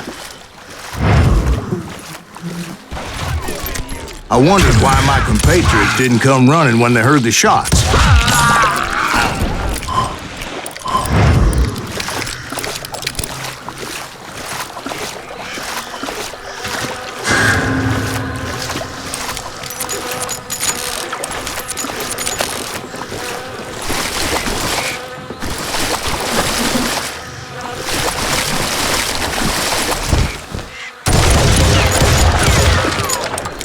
So did you find the Daltons? Not yet, but I did have the questionable pleasure of meeting a few of their friends. We'll have to do everything!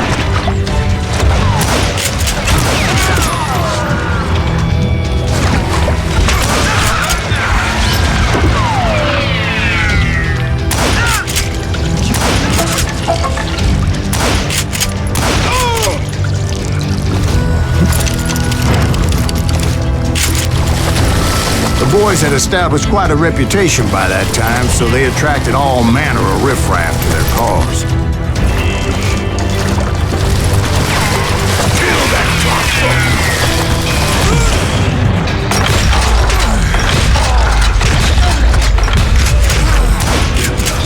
Point being, I was under serious attack.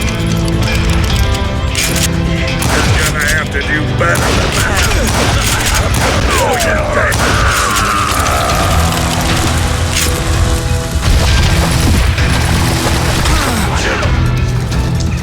I'm gonna cut you in two.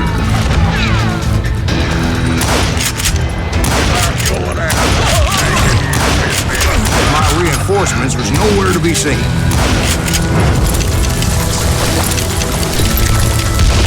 Bring it on. Got you again, cocksucker.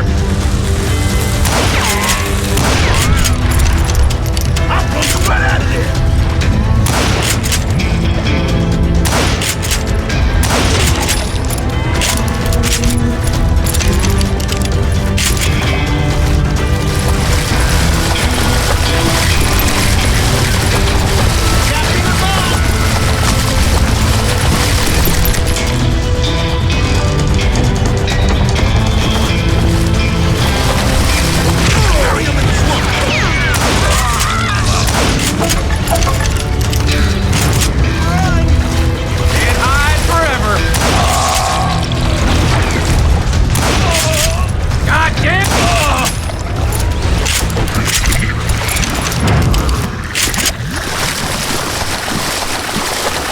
But luckily, our barn materialized as if right before my eyes. I scrambled up top to get a better view.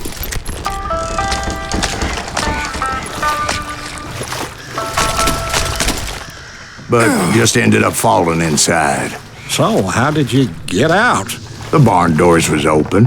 About right then, I saw some suspicious characters running for the bushes. Of course, I followed them.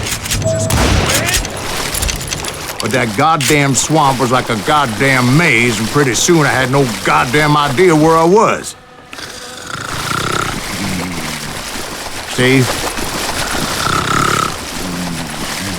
So I just started walking, and pretty soon...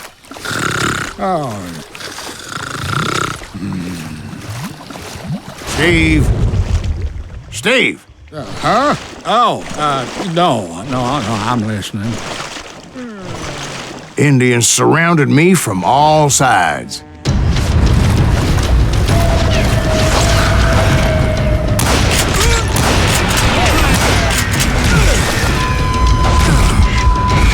Indians? There were Indians? No. I just wanted to make sure Steve was paying attention. Now, where was I? You were following the Daltons through a swamp? That's right. See, Steve? Dwight's paying attention. Oh, I'm listening. I was just resting my eyes. So, where was I?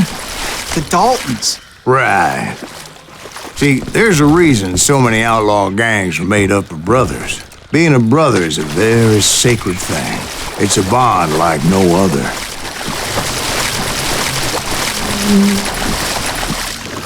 Bounty hunter! Stop that, son bitch! So did you ever find the damn Daltons? Not yet, but I did find a few of their cousins. You can't breed like rabbits. More Smiths or Heimhoffers or who knows what. Hell, what's more important than family? I bet Ben knows what I'm talking about.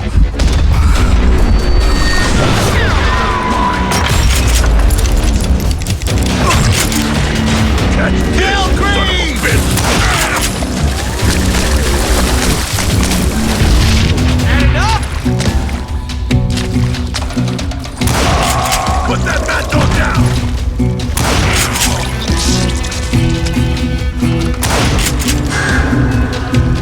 Kill that damn bounty hunter! Got him! Bury him in the swamp!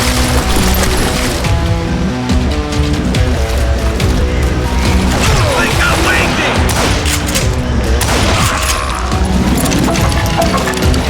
Cat beat us off!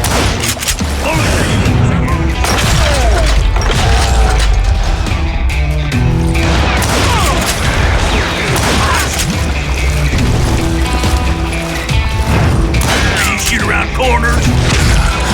You can't get me. Yeah. Come out and I will. What are you gonna do?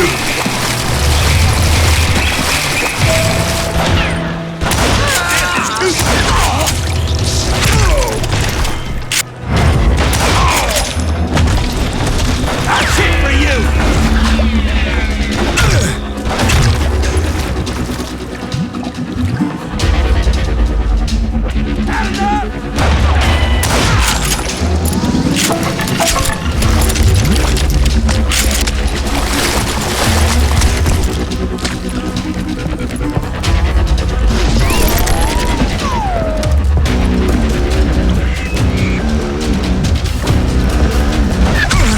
You bastard!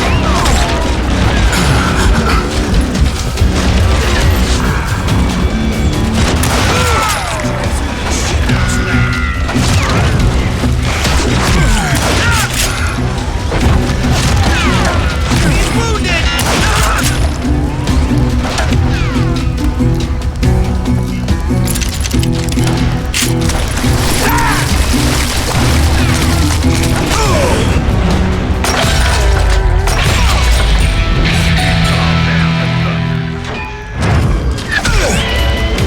I knew those Dalton boys were out there somewhere, standing together against anyone who would threaten them.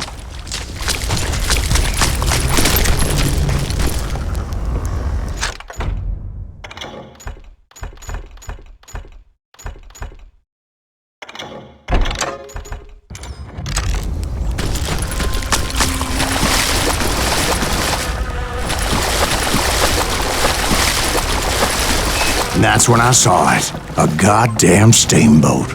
A steamboat in a swamp? Yeah, Steve, but this wasn't much more than a wreck, really. But how'd a damn steamboat end up in the swamps? Guess it floated off during the flood of '89. Now, was it a stern wheeler or a side wheeler? What? Does that really make a difference, Steve? It was a steamboat with a goddamn army on board.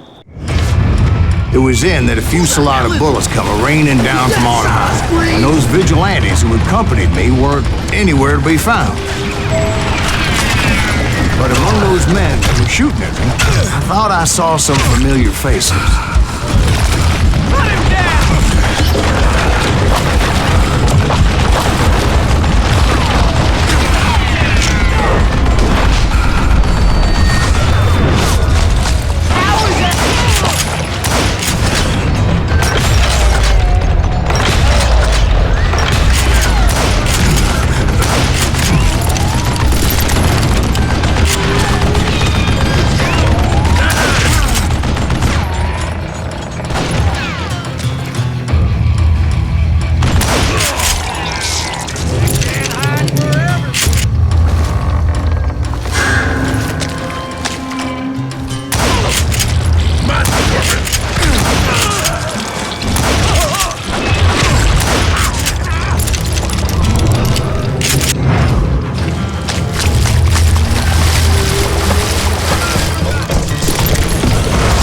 Somewhere up there, the Daltons were waiting on me.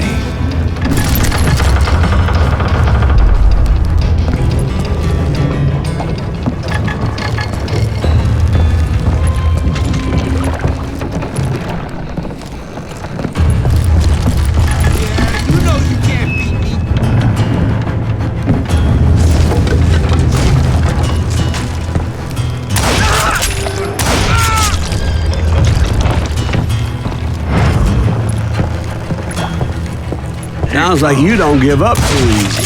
That's the kind of man I am, Ben. I set out to do something. I do it. Surrender just ain't in my nature. Plus, I'm stubborn as hell. Brother, I'm gonna make you pay for that!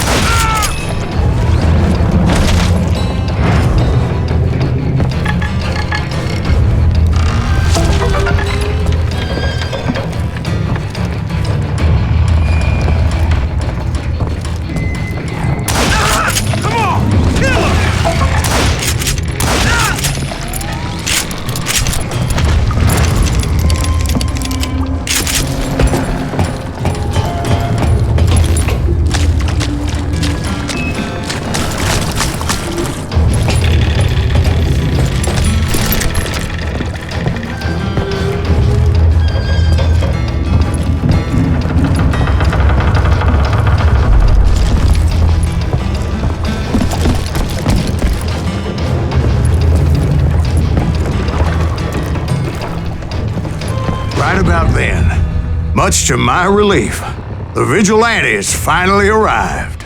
Their leader motioned at a cabin in the middle of the top deck, pointing me directly at the Daltons. I finally had them, after months of dogged pursuit. It turned out that they had me. Take him out! I'm sending you to hell!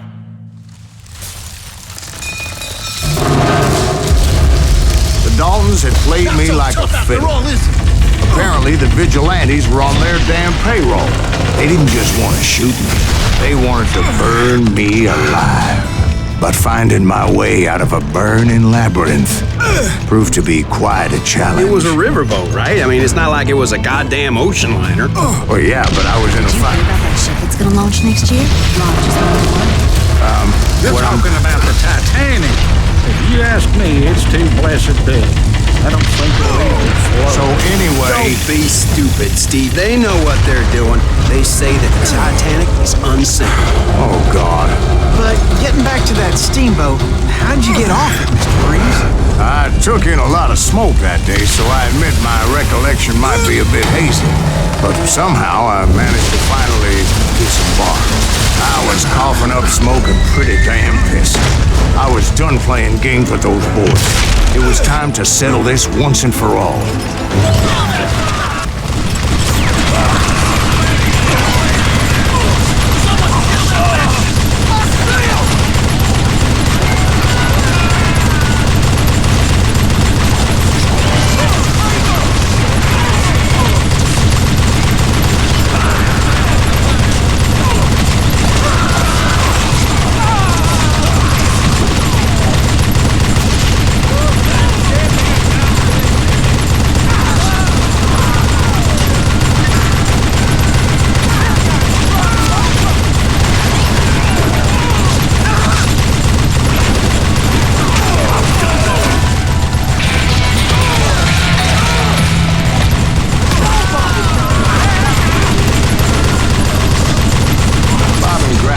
about to come at me one at a time.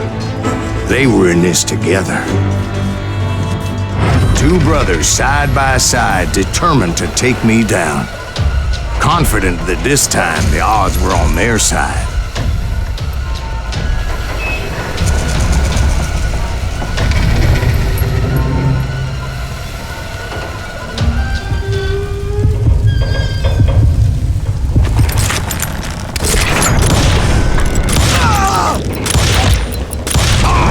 They got it wrong.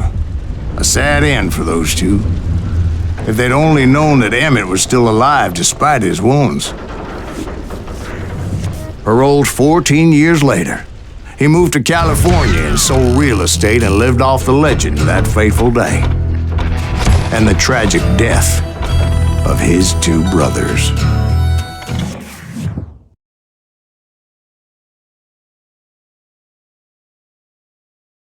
My own brothers died tragically as well, truth be told.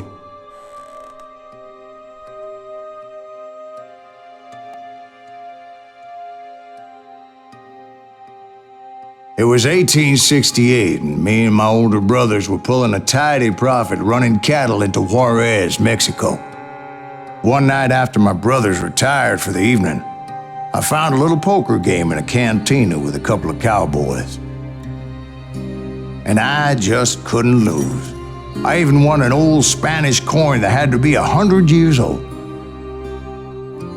Well, I was mighty pleased with myself the next morning as my brothers and I rode for Texas. But before we crossed the border, those cowboys caught up with us. It was Johnny Ringo, Roscoe Bob Bryant, and another asshole named Jim.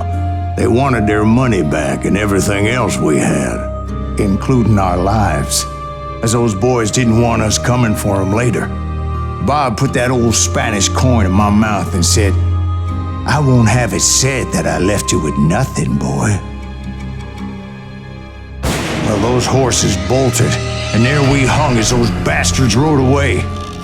The branch finally snapped under the weight of the three of us, but being my older brothers were bigger and heavier, they were already dead. And right then I swore to myself that I would avenge them. Ringo you know about. But Bob eluded me until I heard he was riding with the Wild Bunch.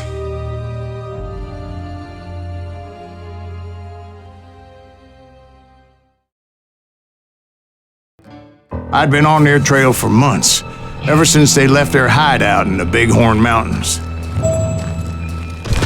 Led by Butch Cassidy, they were a loose association of outlaws who robbed banks and trains from Colorado to Montana. Among them was the Sundance Kid, and that murderous hombre I was tracking, Roscoe Bob Bryant. Were you a part of that giant Pinkerton posse after the Wild Bunch? A circus like that would have slowed me down. Besides, I wanted Bryant all to myself. I'd heard about a large shipment of gold being transported to Wilcox, Wyoming on the Overland Flyer.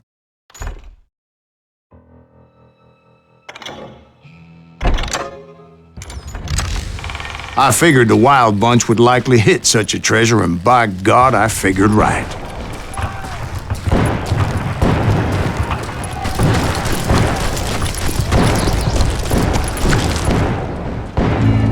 They blew the bridge with the intention of forcing the train to stop.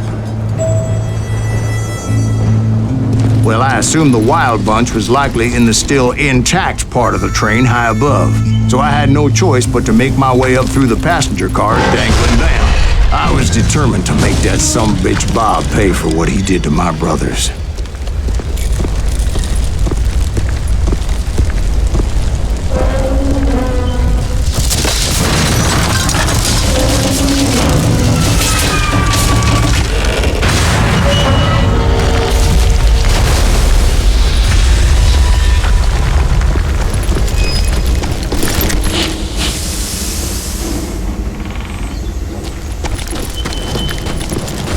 Are still ringing from blowing up that bridge. What'd you say? I can't hear a goddamn thing. Well, I made my way off unscathed and came upon a few members of the gang and had no choice but to dispatch them. Murderer! From there, I had to negotiate an even more precarious route.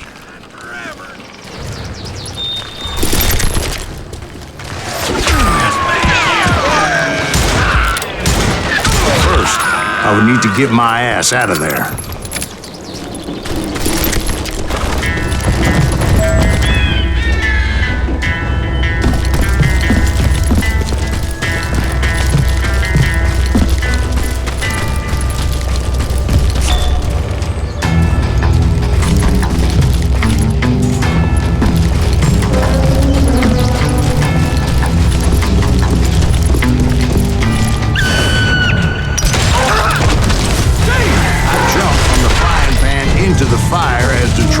Clearly fixing to fall.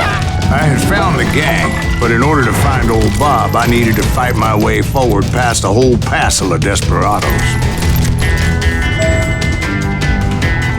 Outside, inside, any way I could, I made my way towards my prey.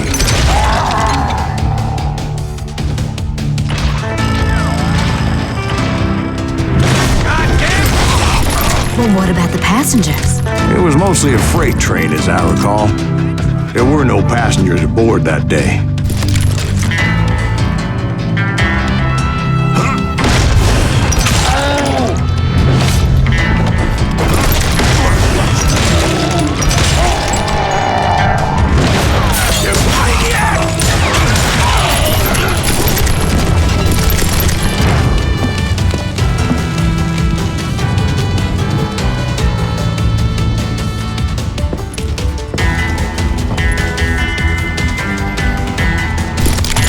As I mentioned before, I am not fond of heights, but I was too busy dodging bullets to worry about falling to my death. Odds were I was likely to die that day anyway, so I was determined to take down as many of those bastards as I could. Can't hide forever!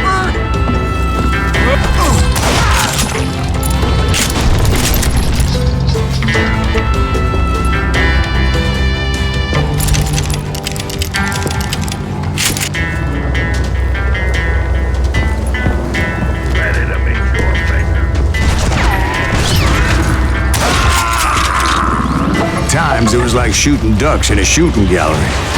The only difference is these damn ducks shot back.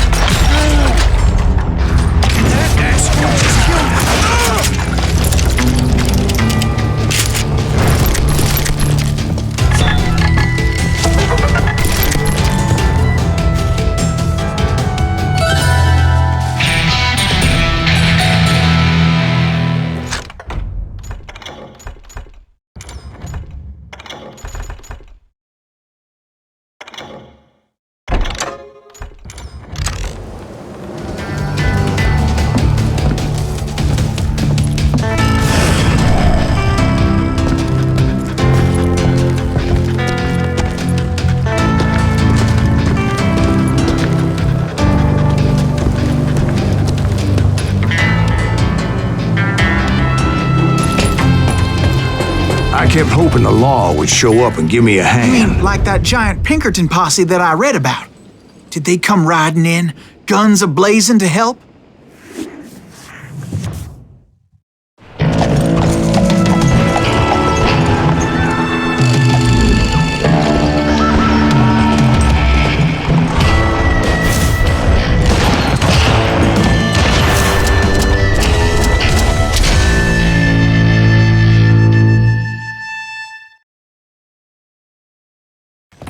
Help?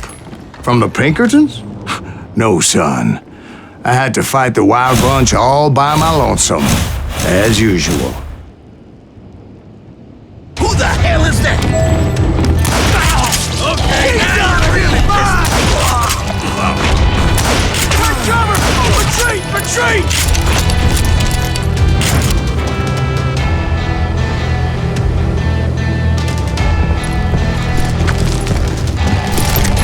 Everybody! Hell's a coming! They'll kill us all!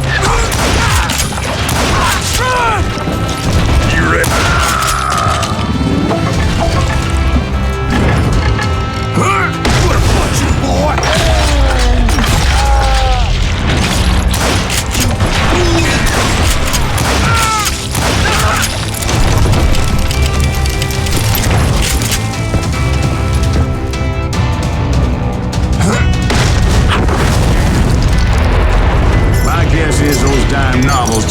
portray this as it happened, did they?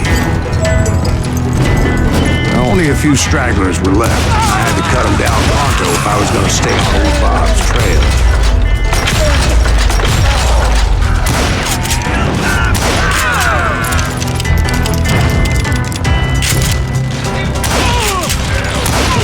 Kill that cocksucker!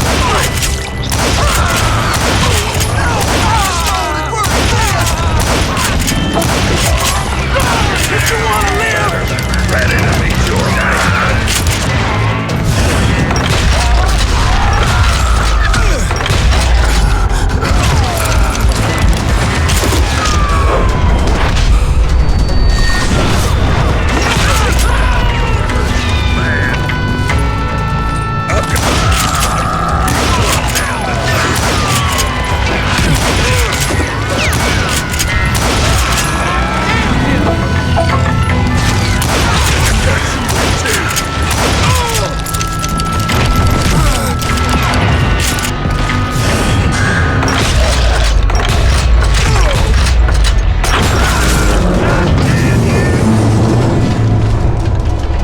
Once I silenced all those guns, I went searching for my nemesis, determined to finally have my justice. But the only survivor who welcomed me was George Flat-Nose Curry. Who was he? The fastest gun in the gang. Right after Sundance, I mean.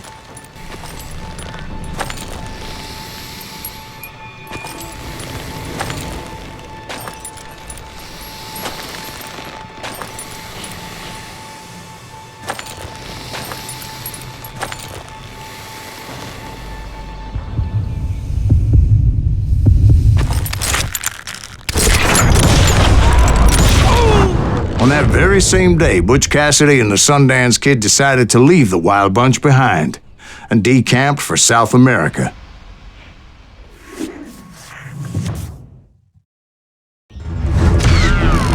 They ended up living down there for many years, but I'm sure you already know all about that.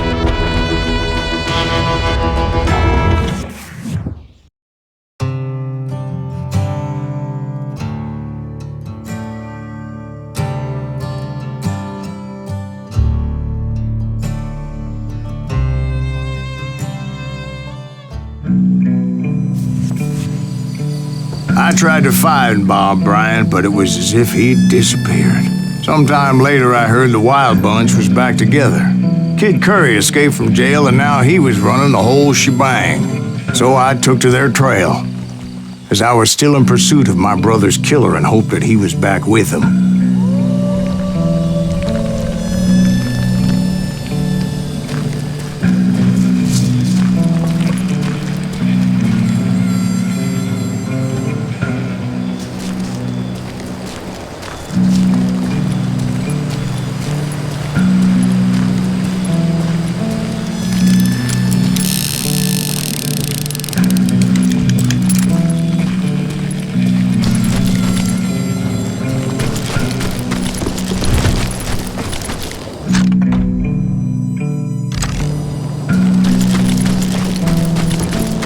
That kid Curry's kinda crazy, ain't he? Don't let him hear you saying that. Anyways, I tracked those boys to a camp right outside Parachute, Colorado.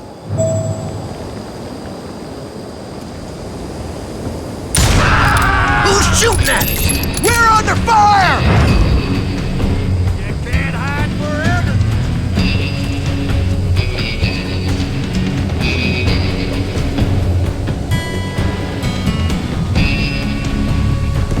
Shoot him! Being outnumbered, I didn't bother with a warning shot. I just started taking those bastards down.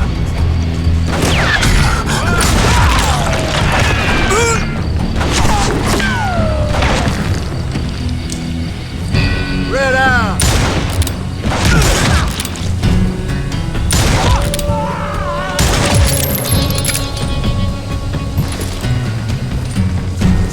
Kill it!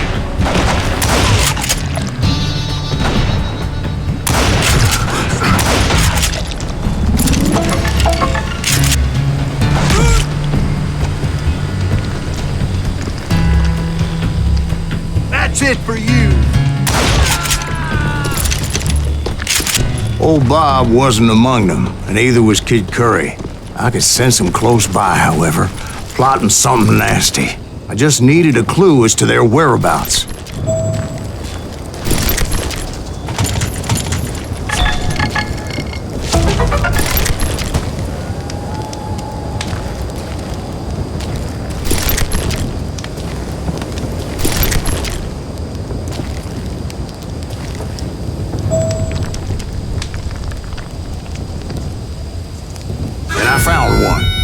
A map with their bold plan clearly marked. This time they were fixing to blow up a train trestle. Property of the Union Pacific.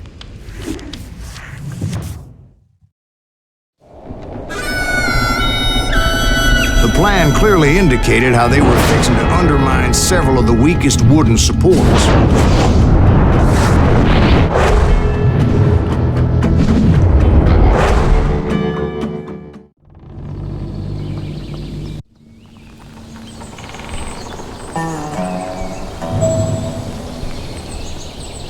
Kid Curry was considered the wildest of the wild bunch.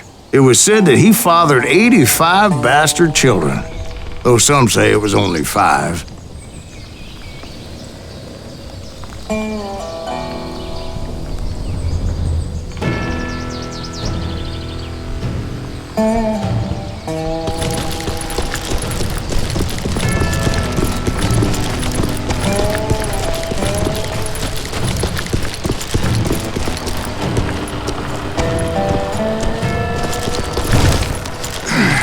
Kid Curry had bragged to a whore how he was going to rob a train heading to the U.S. Mint in Denver. And that whore, Fat Sally, she told me.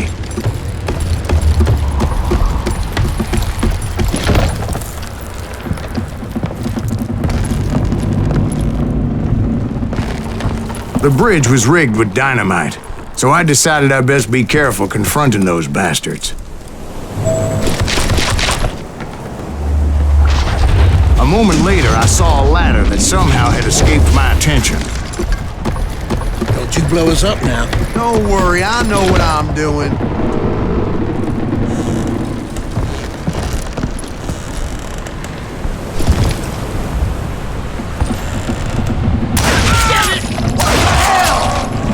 But the Wild Bunch did not take kindly to my presence and attempted to blow my head off. It appeared the kid had found a number of new recruits to bolster their ranks. Guess there's always desperate men willing to trade their lives for stolen treasure. What happened next? Well, having removed the first bundle of dynamite, I decided I might as well remove the other one. Once that was done, I figured I'd find my way from there.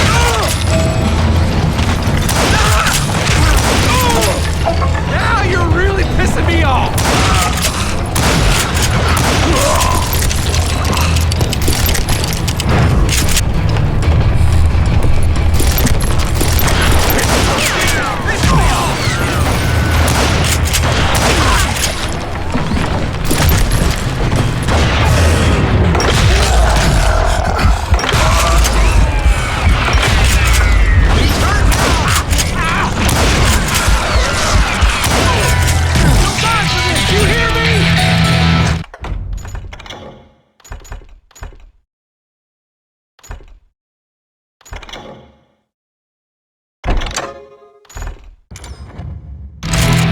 Guess you just want to die!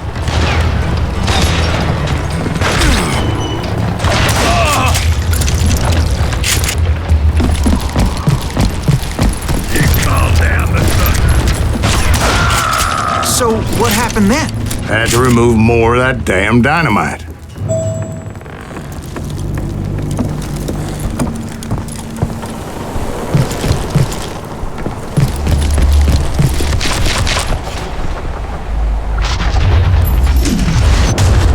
Terrifying trying to make your way across. I was sweating it a bit, but then I noticed a footbridge tied up on high, so I shot the rope.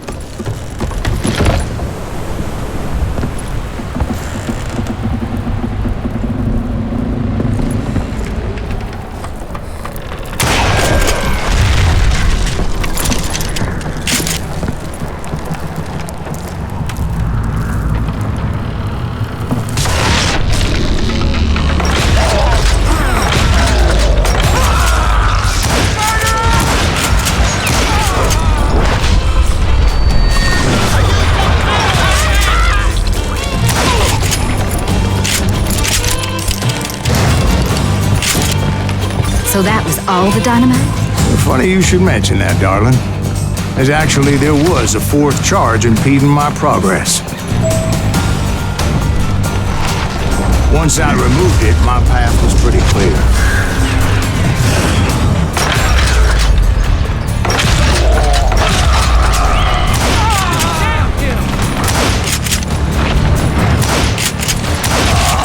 You're dead!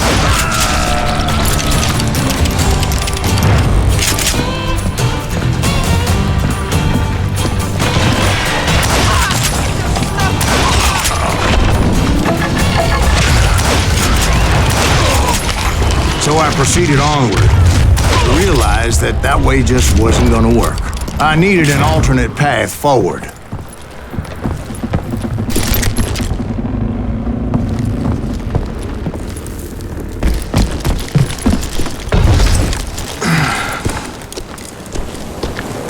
Luckily, I found a cave, and as I made my way back to the bridge, I saw something that concerned me. There was a long burning fuse, and it was moving fast as hell. I had to catch it.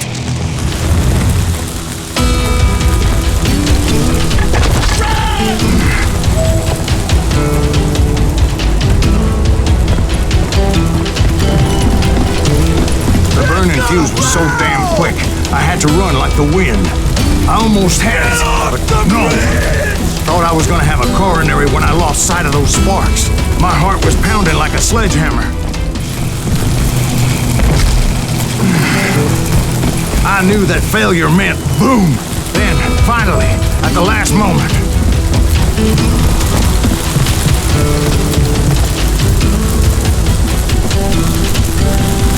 Whew. Of course, I was successful, or clearly I wouldn't be talking to you folks here today. Naturally, I removed the last dynamite charge. Well, it was a touching reunion. But by this time, I was thoroughly exhausted and dragging my ass as I was not a young man anymore.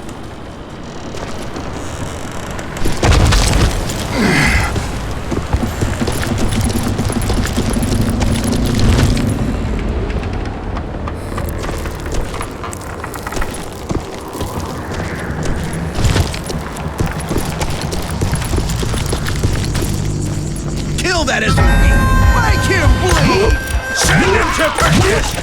Finally, I found those boys. Or more precisely, they found me. These crazers Kid Curry asked me! Nuttier than a damn fruitcake! I'm done with you!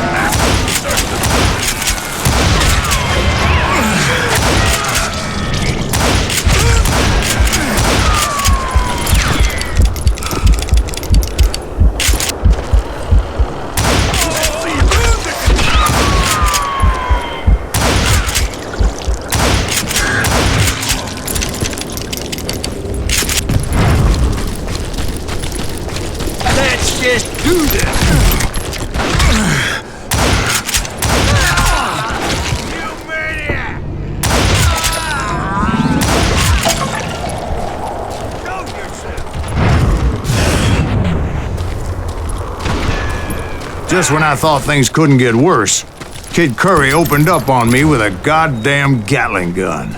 It was hidden in this tunnel and pretty well shielded.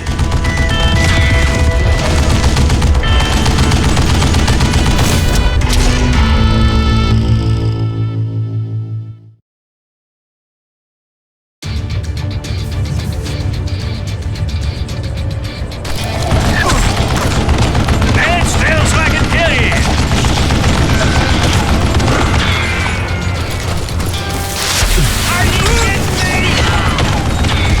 This is the last mistake you'll ever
I met Kid Curry himself. He had decided to stop pussyfooting around and deal with me personally.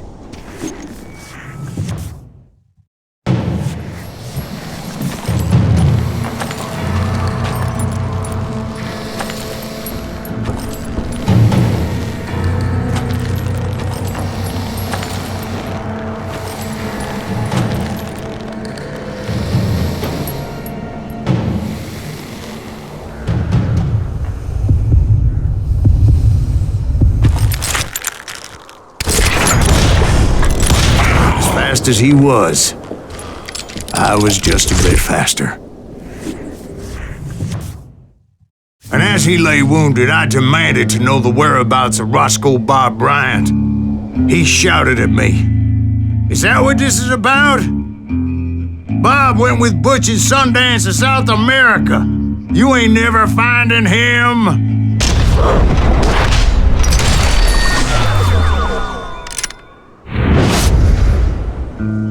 Those were his last words.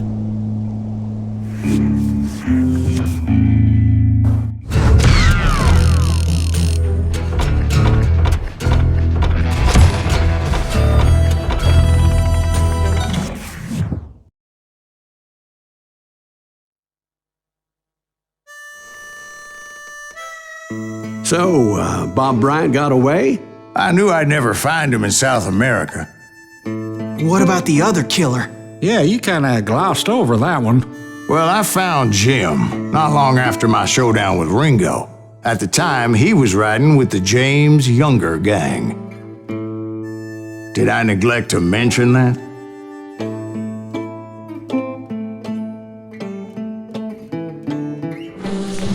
Jesse James? The greatest outlaw who ever lived?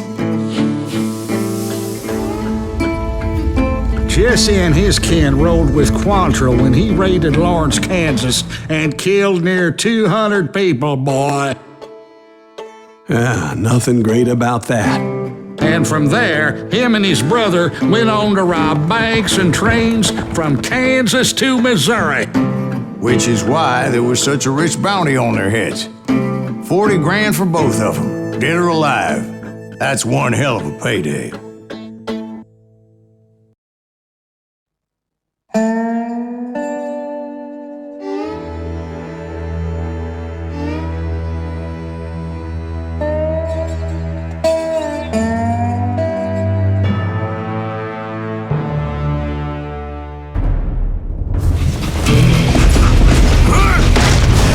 I confronted them as they were robbing a train.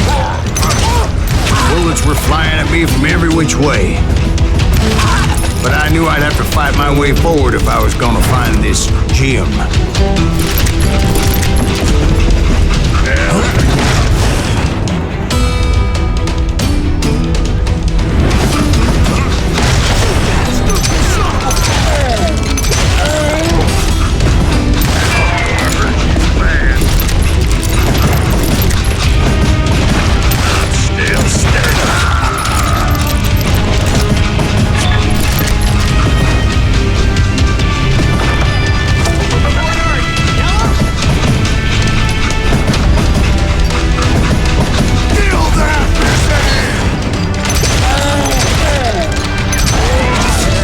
Wait a second. Now, how'd they stop this train in the first place? Well, the James boys were experts at this.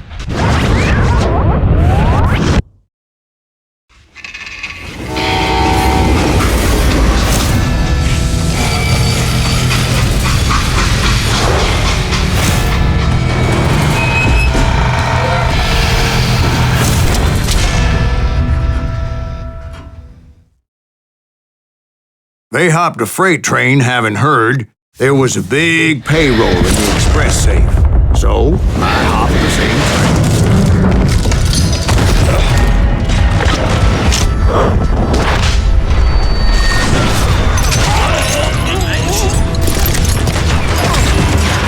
The James Younger gang was decimated after that little fiasco they had in Northfield, Minnesota. So Jesse needed more men and took on the killer I was after, along with a host of others. I was hoping to find my man and put a bullet in his head. climbing around that train, I must have swallowed 100 damn bugs before I reached James' that. younger gang pulled the first train robbery west of the Mississippi. Sounds like you hold them in high regard. Everyone knows they were the most famous outlaw gang ever. And you took them all on by your lonesome. Again. I'm finding this all a little hard to swallow, friend. Well, maybe you need to wash it down with some whiskey. By the way, did I mention that that train was flying down those tracks like a bat out of hell? Beat that son of a bitch!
The gentleman's facilities.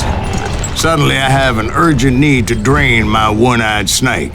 Well, I've had more than a few drinks, and I've been sitting here for quite a spell. Right through there.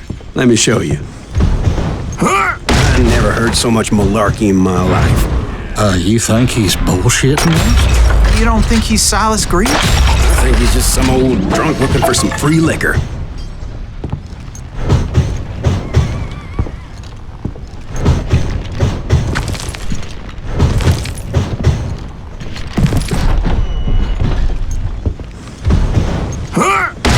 Jack, I think I believe him. You don't think he met Jesse James? Oh, you gotta be kidding me. That story makes no sense at all. Jack. I mean, you gotta be 2 bricks short of a load to believe that cock and bull story. I don't agree. Jack, lay off the But you phone. seriously think that tired old man went toe-to-toe with Jesse James? Well, that's better. Did I mention that this Jim was married to the infamous Belle Starr? Of course, I didn't learn that until later. Anyway, I made my way forward the best I could. Around the sides, over the roof.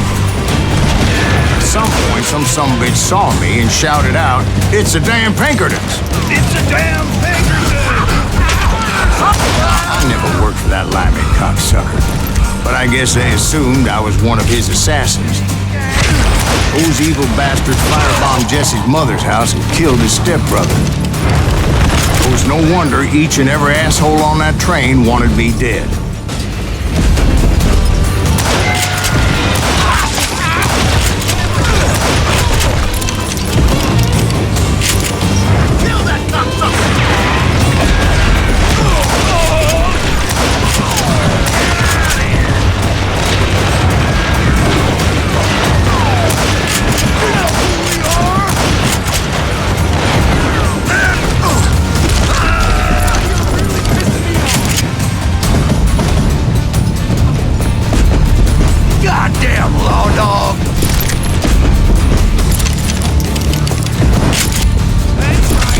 No, Jack.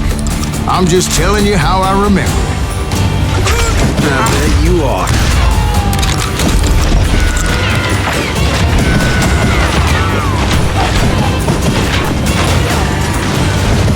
Come and get me! You got my guns! Yeah, you know you can't beat me. God, you bastard!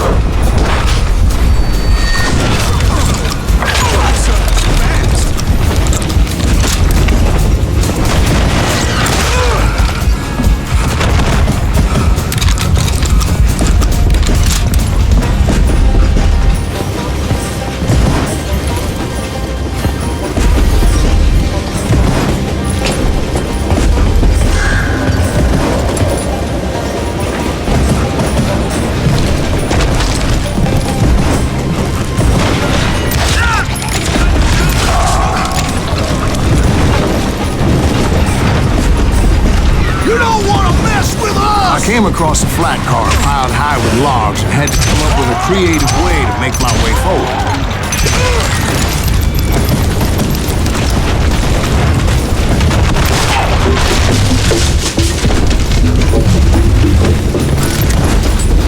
I wondered if I was ever going to find the front of that train, or the bastard I was after. Right about then, I was attacked by some asshole on a Gatling gun. Well, seems like you run into a lot of them. Asshole? Gatling guns. Yes, I did. Now, I don't remember how I took it out. It was either a bullet or dynamite. Where would you find dynamite? Does it really matter, Jack? You're messing with the flow of the story here.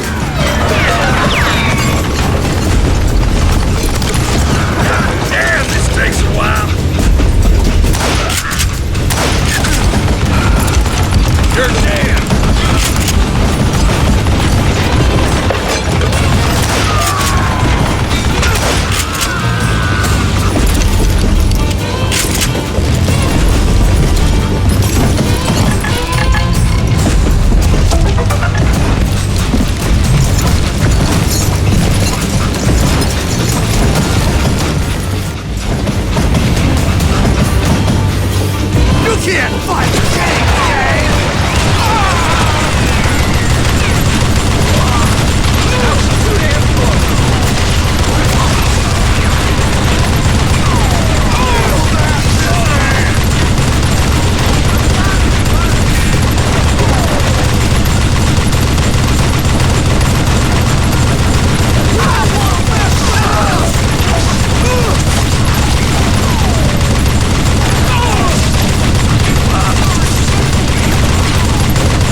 Looking for Jim and shooting any son of a bitch stupid enough to get in my way. And that included Jesse James himself.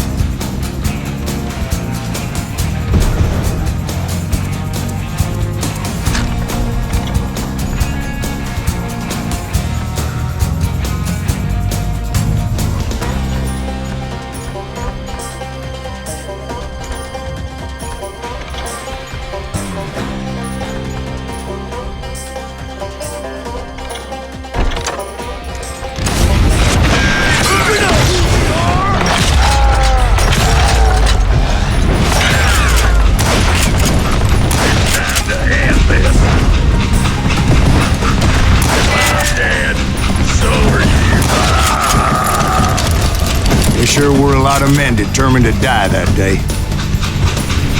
Better hide!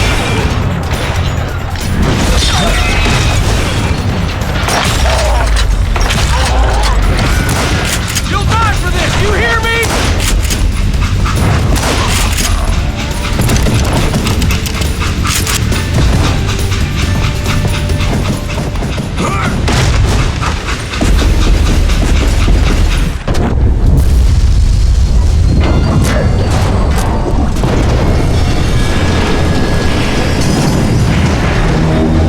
See Jesse waiting for me, fixing to kill me so he could get away with all that money.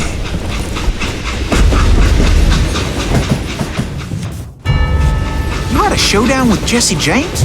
Of course he didn't. Everybody knows that Jesse was killed by Bob Ford. Yeah, Jesse went out like John Wesley Hardin. Coward shot him in the back of the head. Guess it doesn't matter how far you run, does it, Ben? Your past always catches up with you.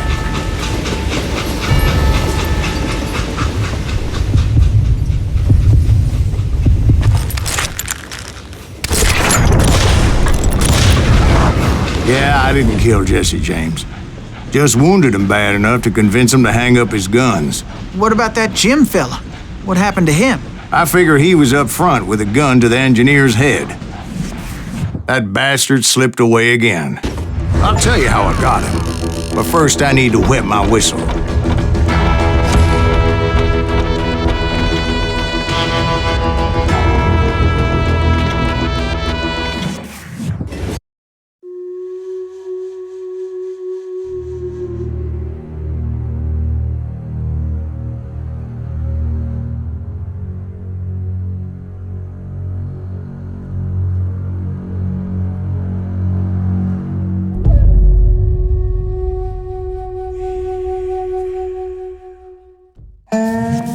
After my showdown with Jesse, I continued to track his brother, Frank, and that sumbitch Jim. I followed those bastards into the high mountains as they were going to ground. What mountains would that be? Somewhere in the Ozarks, I believe. A perfect place to hide out from the authorities.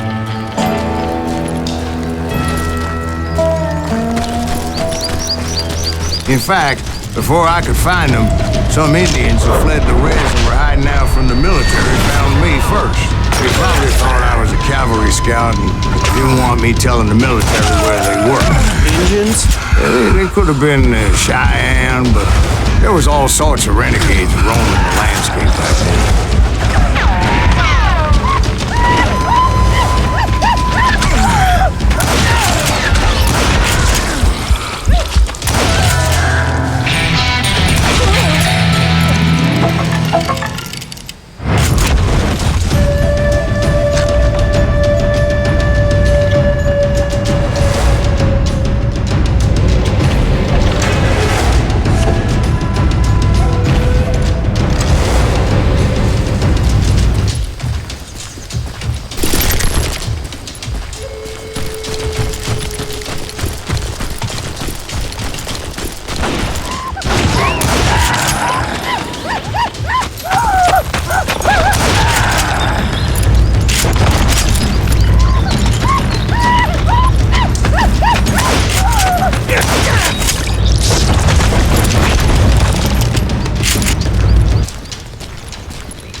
About another whiskey, Ben. Nothing better to soothe the troubled soul.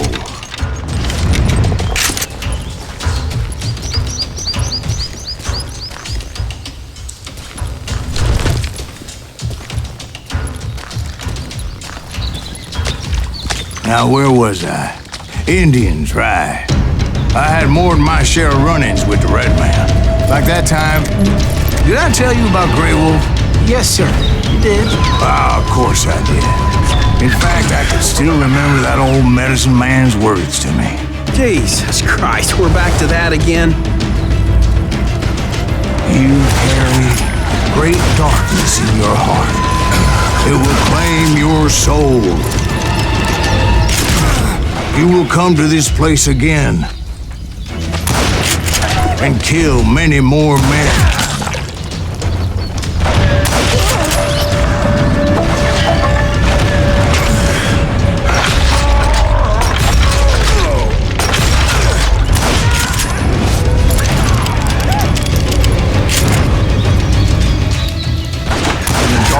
Will grow until it consumes everything you are.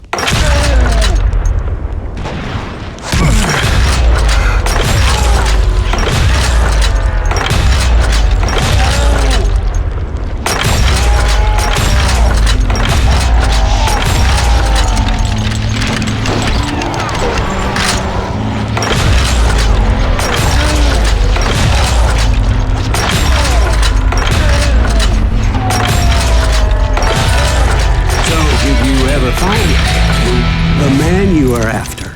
Let me ask you something, Ben. You ever think about death?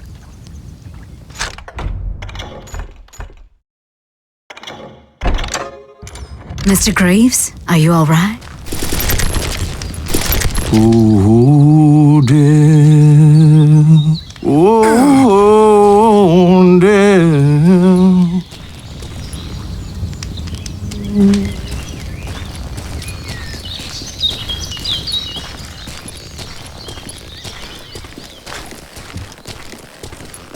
Won't you spare me over till another year? What is this that I can't see? With ice cold hands taking hold of me. Well, I am death, none can excel. I'll open the door to heaven or hell. Oh, death, someone would pray find your way to call me another day. Oh, Dan, won't you spare me over till another year? So are you gonna answer the question? What question is that? Jim Reed. Did you ever find him? Reed was indeed that son-bitch's surname. That's right, Ben. A despicable character. I remember him laughing like a hyena that cold morning they lynched me and my brothers. He was intent on avoiding my vengeance, but nothing was gonna stop me. Nothing.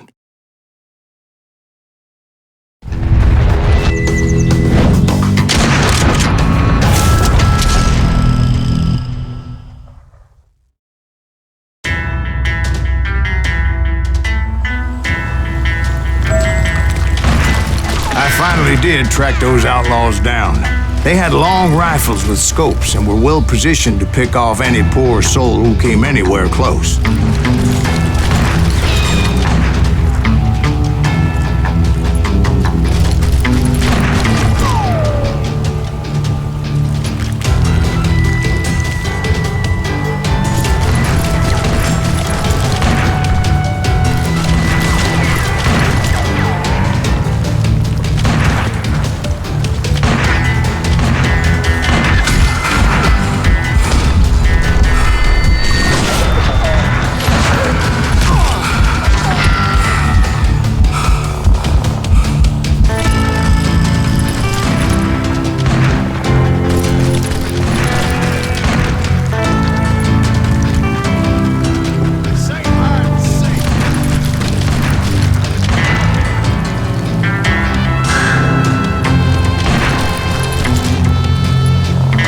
I'm guessing Frank James believed I was responsible for the demise of his brother Jesse.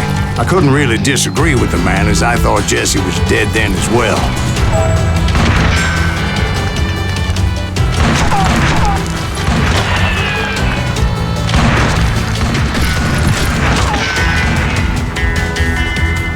He backed off as I closed in on him, but he was still intent on killing me. And when I closed in on him again, he backed off again, looking for a better angle on me.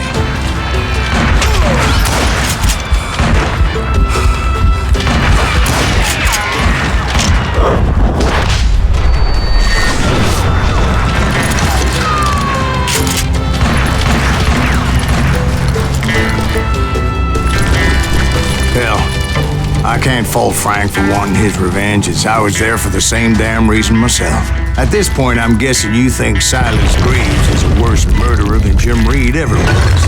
No, sir. A man who spent half his life killing somebody's brothers, fathers, sons. I think you were just looking for justice, sir. Is that what I was looking for, Dwight? Is that what it was? Justice? Isn't that why you were hunting the James gang? The James? Right. I finally found Frank holed up in his mountain cabin, and he was determined to have me dead.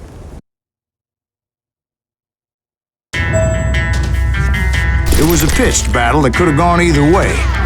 Luckily, I had some dynamite in my possession. Dynamite? On your person? A few sticks, just in case. It's always good to be prepared. Right. I'm just laying out the facts as I remember them, Jack.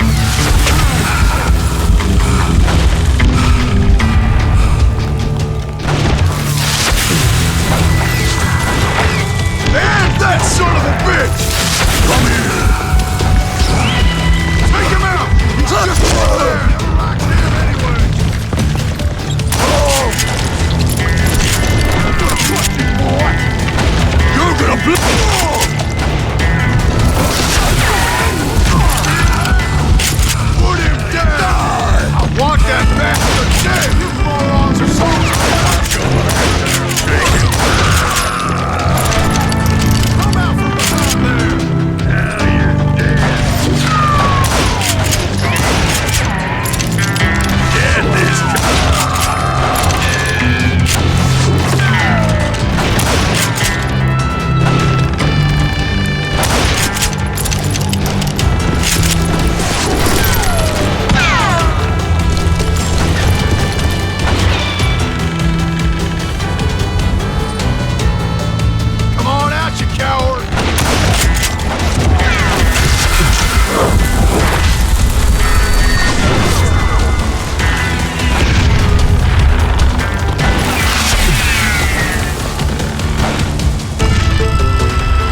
shack, well, it went tumbling right off that cliff. With Frank James still in it? Yes, sir. But Frank James is still alive, living in Missouri, showing folks around the family farm for 25 cents a tour. I didn't say he died in the fall, now did I?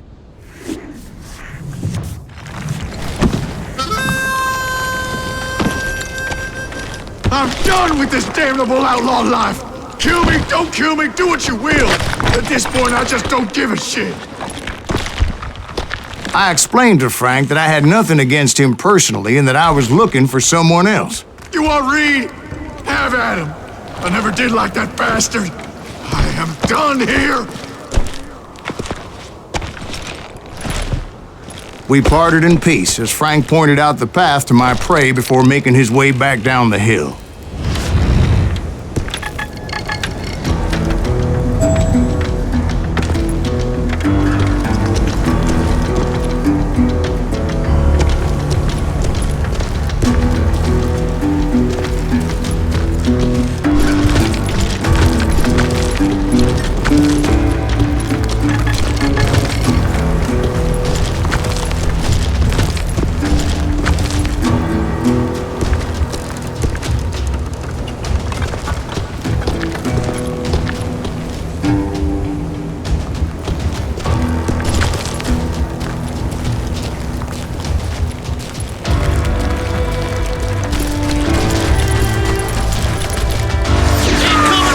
So what happened with Reed? Well, I finally found the last of the gang hiding in a nearby cave. First, I had to dispatch the lookouts, as I was determined not to let that murderer escape my revenge again.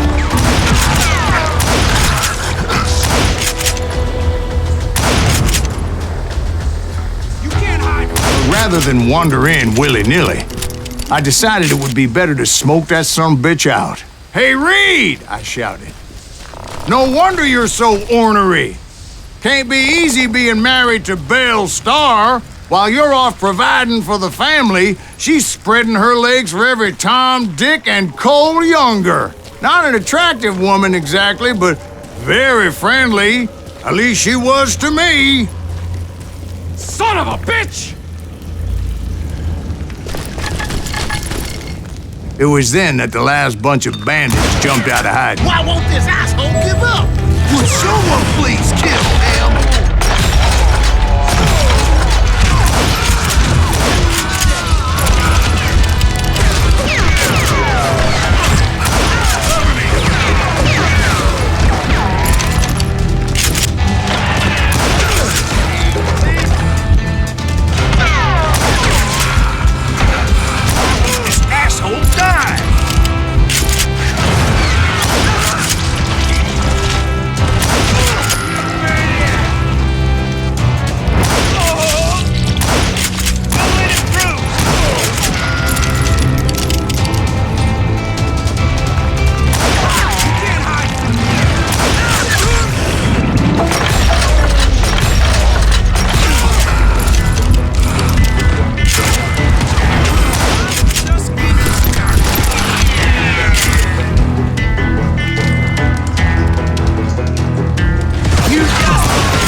Eventually, it was just me and Reed.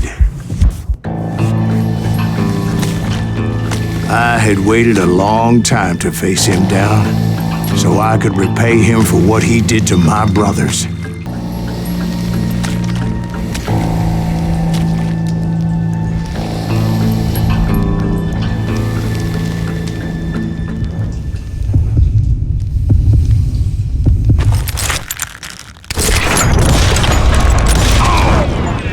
And repay him I did.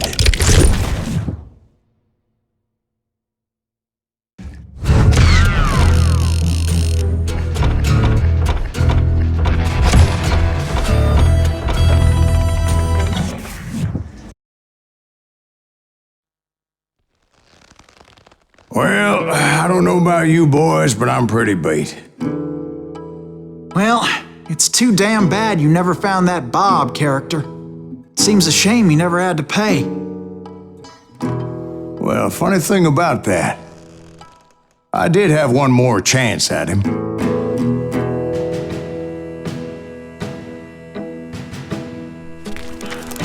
Six months ago, I heard that Butch and Sundance were back in the States and had gathered up some of their old gang. I tracked them down, hoping that Roscoe Bob Bryant had returned with them. So you're saying they didn't die down in Bolivia? That's what I'm saying.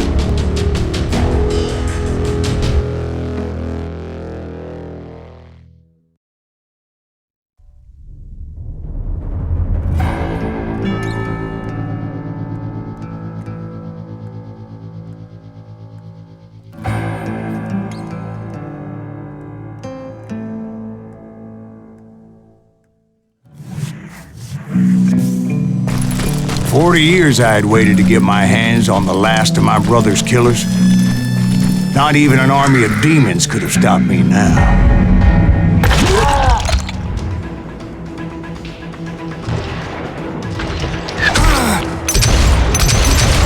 Both Johnny Ringo and Jim Reed fell fairly quickly. But the last one, Roscoe Bob Bryant, that son of a bitch had managed to escape my vengeance time and time again. I couldn't even be certain I'd recognize him after all those years. By now, he had to be close to 70. But for all you know, he could have been dead. That thought had indeed crossed my mind, as did others. You ain't seen it.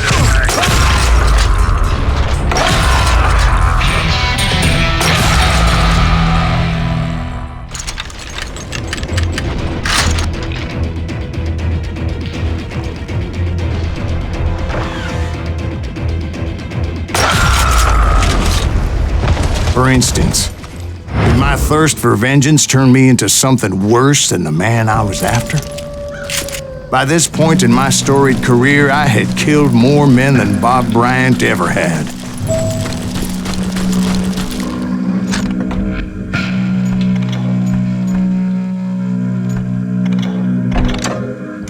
I was furious as hell at that bastard for making me who I am.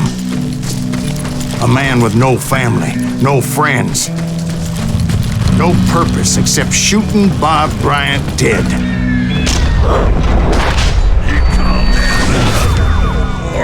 Nothing could stop me from taking his life. I'd been after that killer forever, from the time I rode with Billy the Kid. But that chapter of my story you already know.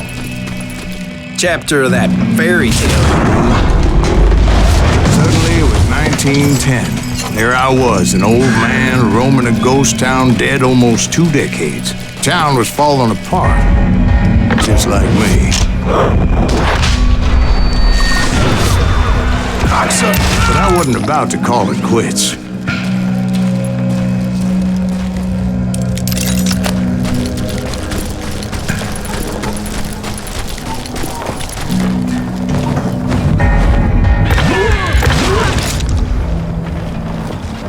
Even though the ghosts of my dead brothers were begging me to end what I started so long ago.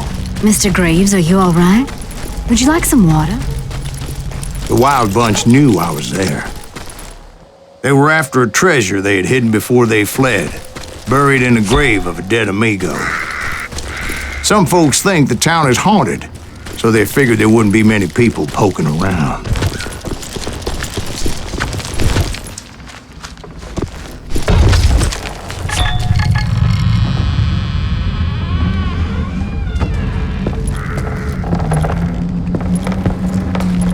I intended to fill that grave with Bob Bryant's corpse. But like I said, the bandits knew I was on to them. Kill that old timer!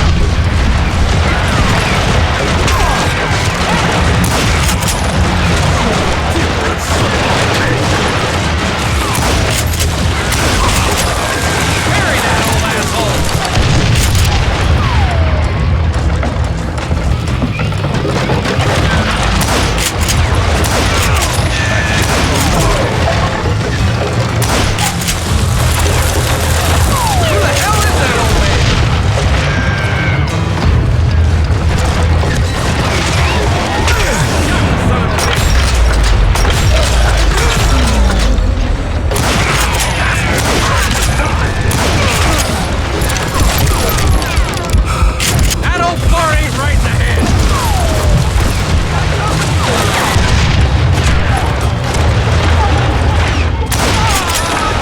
So I suppose we're talking to a ghost. Funny you should put it like that, Jack.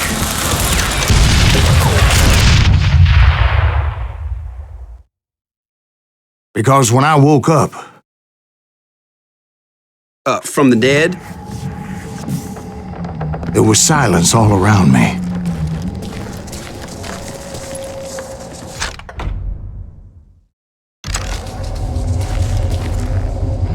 I could swear to God I saw Billy then. Billy who? Billy the kid. William Bonney. He was shooting at me from a rooftop. Here, there, even over there. So I am right. You are touched in the head. Mr. Greaves, perhaps we should switch you to coffee? You see that old Indian again, too? No, but I did see Billy's killer. Patrick Floyd Garrett. He came at me guns a-blazing. But I knew that old war horse had died 2 years before.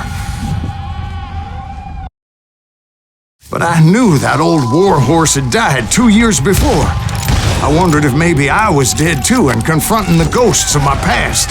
Perhaps all my sins were coming back to haunt me and drag me down to perdition.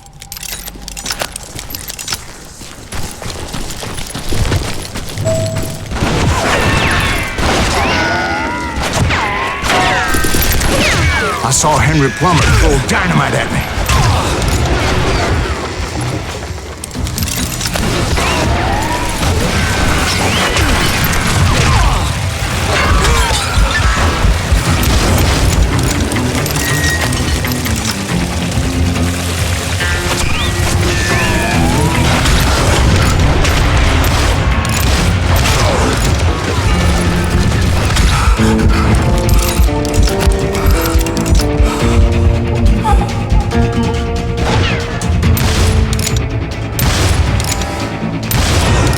In the gates of the cemetery, I saw John Wesley Hart, just like I remembered him.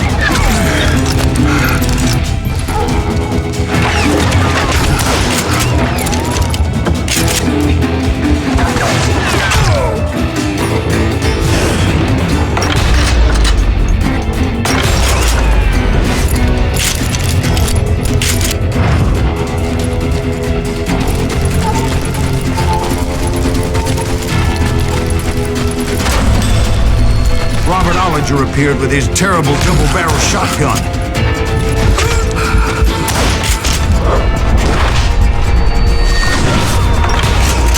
No ghost army was stopping me.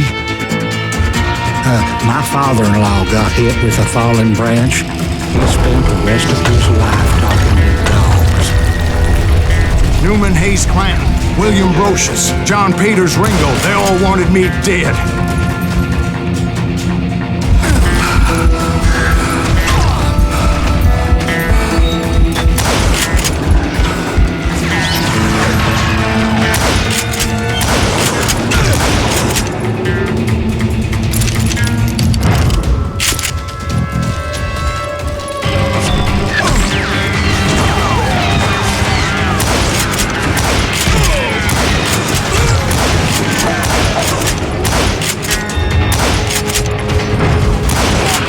The Dalton brothers, Robert and Grant, guardians of the Garden of the Dead.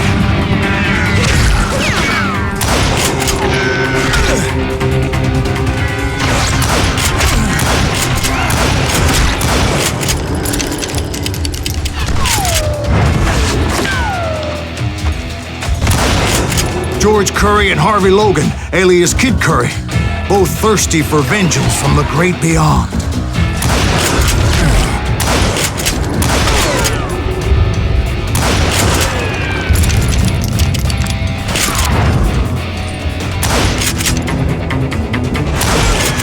Jesse, Woodson, James, and Jim Reed.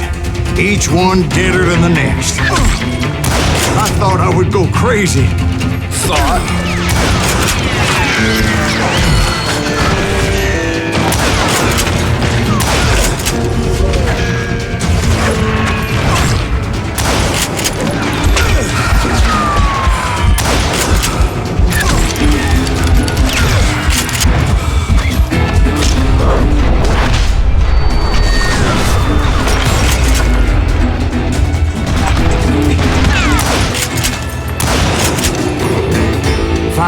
I saw Harry Alonzo Longabaugh. The Sundance Kid?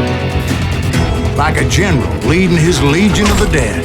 You told us before that you'd seen him alive. He was alive.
Voice called to me from afar.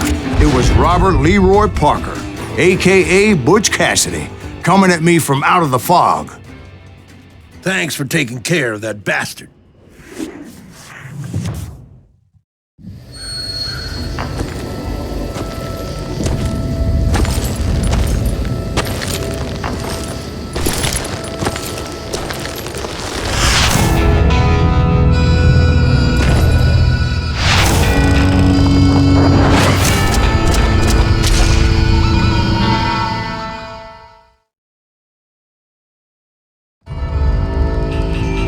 But the kid wasn't quite deceased. Not yet. Takes more than one little bullet to kill the likes of me, partner. Those two looked like they hadn't seen each other for quite a while. Clearly, they were no longer amigos. Shit. I was hoping I wouldn't have to kill you. You won't have to, Butch. I'm killing you first. I asked them about Bob Bryant, but they were too busy with their own heated conversation. Let me get this shit straight. You want my money and the love of my life?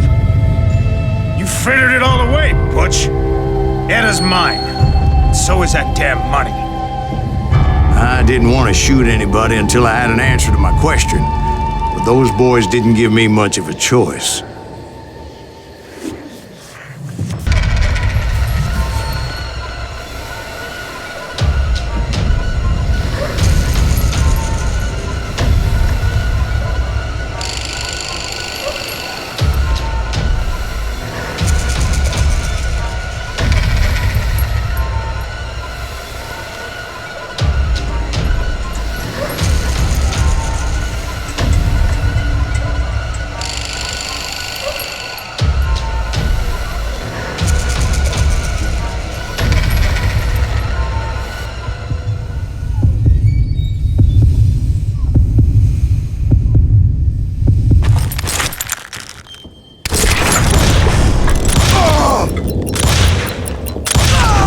Butch Cassidy and the Sundance Kid died there in that cemetery not 6 months ago.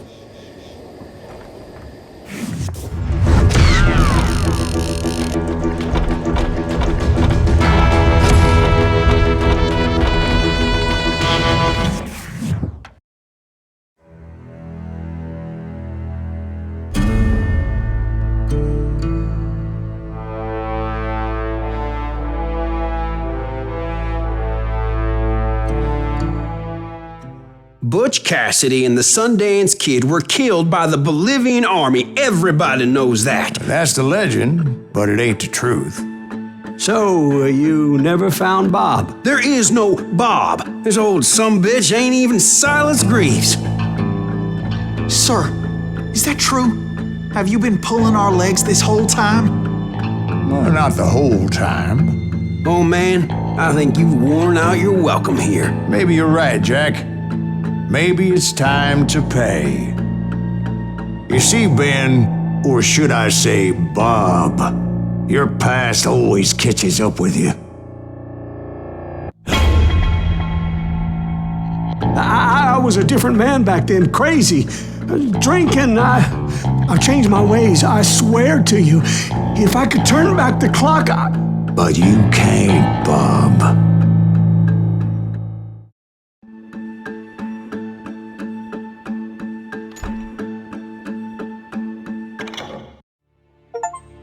Why'd you toy with me like that? Telling those tales, knowing all along. Why not just lay your cards on the table? Wanted to suss you out, Bob. See what kind of man you turned out to be. Maybe prod you into drawing on me. See, all those years on your trail turned me into a killer. Can't even remember who I was before you tried to murder me. You, on the other hand, walked that very same path in exactly the opposite direction. What do you mean by that? You think your life is worth sparing, Bob? Boy, what's your name again? It's Eisenhower, sir. Dwight Eisenhower. What do you plan to do with your life, Dwight Eisenhower? Tomorrow I'll be leaving for West Point, sir. So, you want to be a soldier? Well, then do it right, son. Don't tear down the world out of anger and spite like I did. You build it up.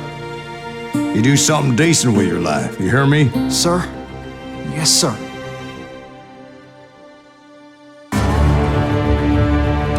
I won't have it said I left you with nothing, Bob.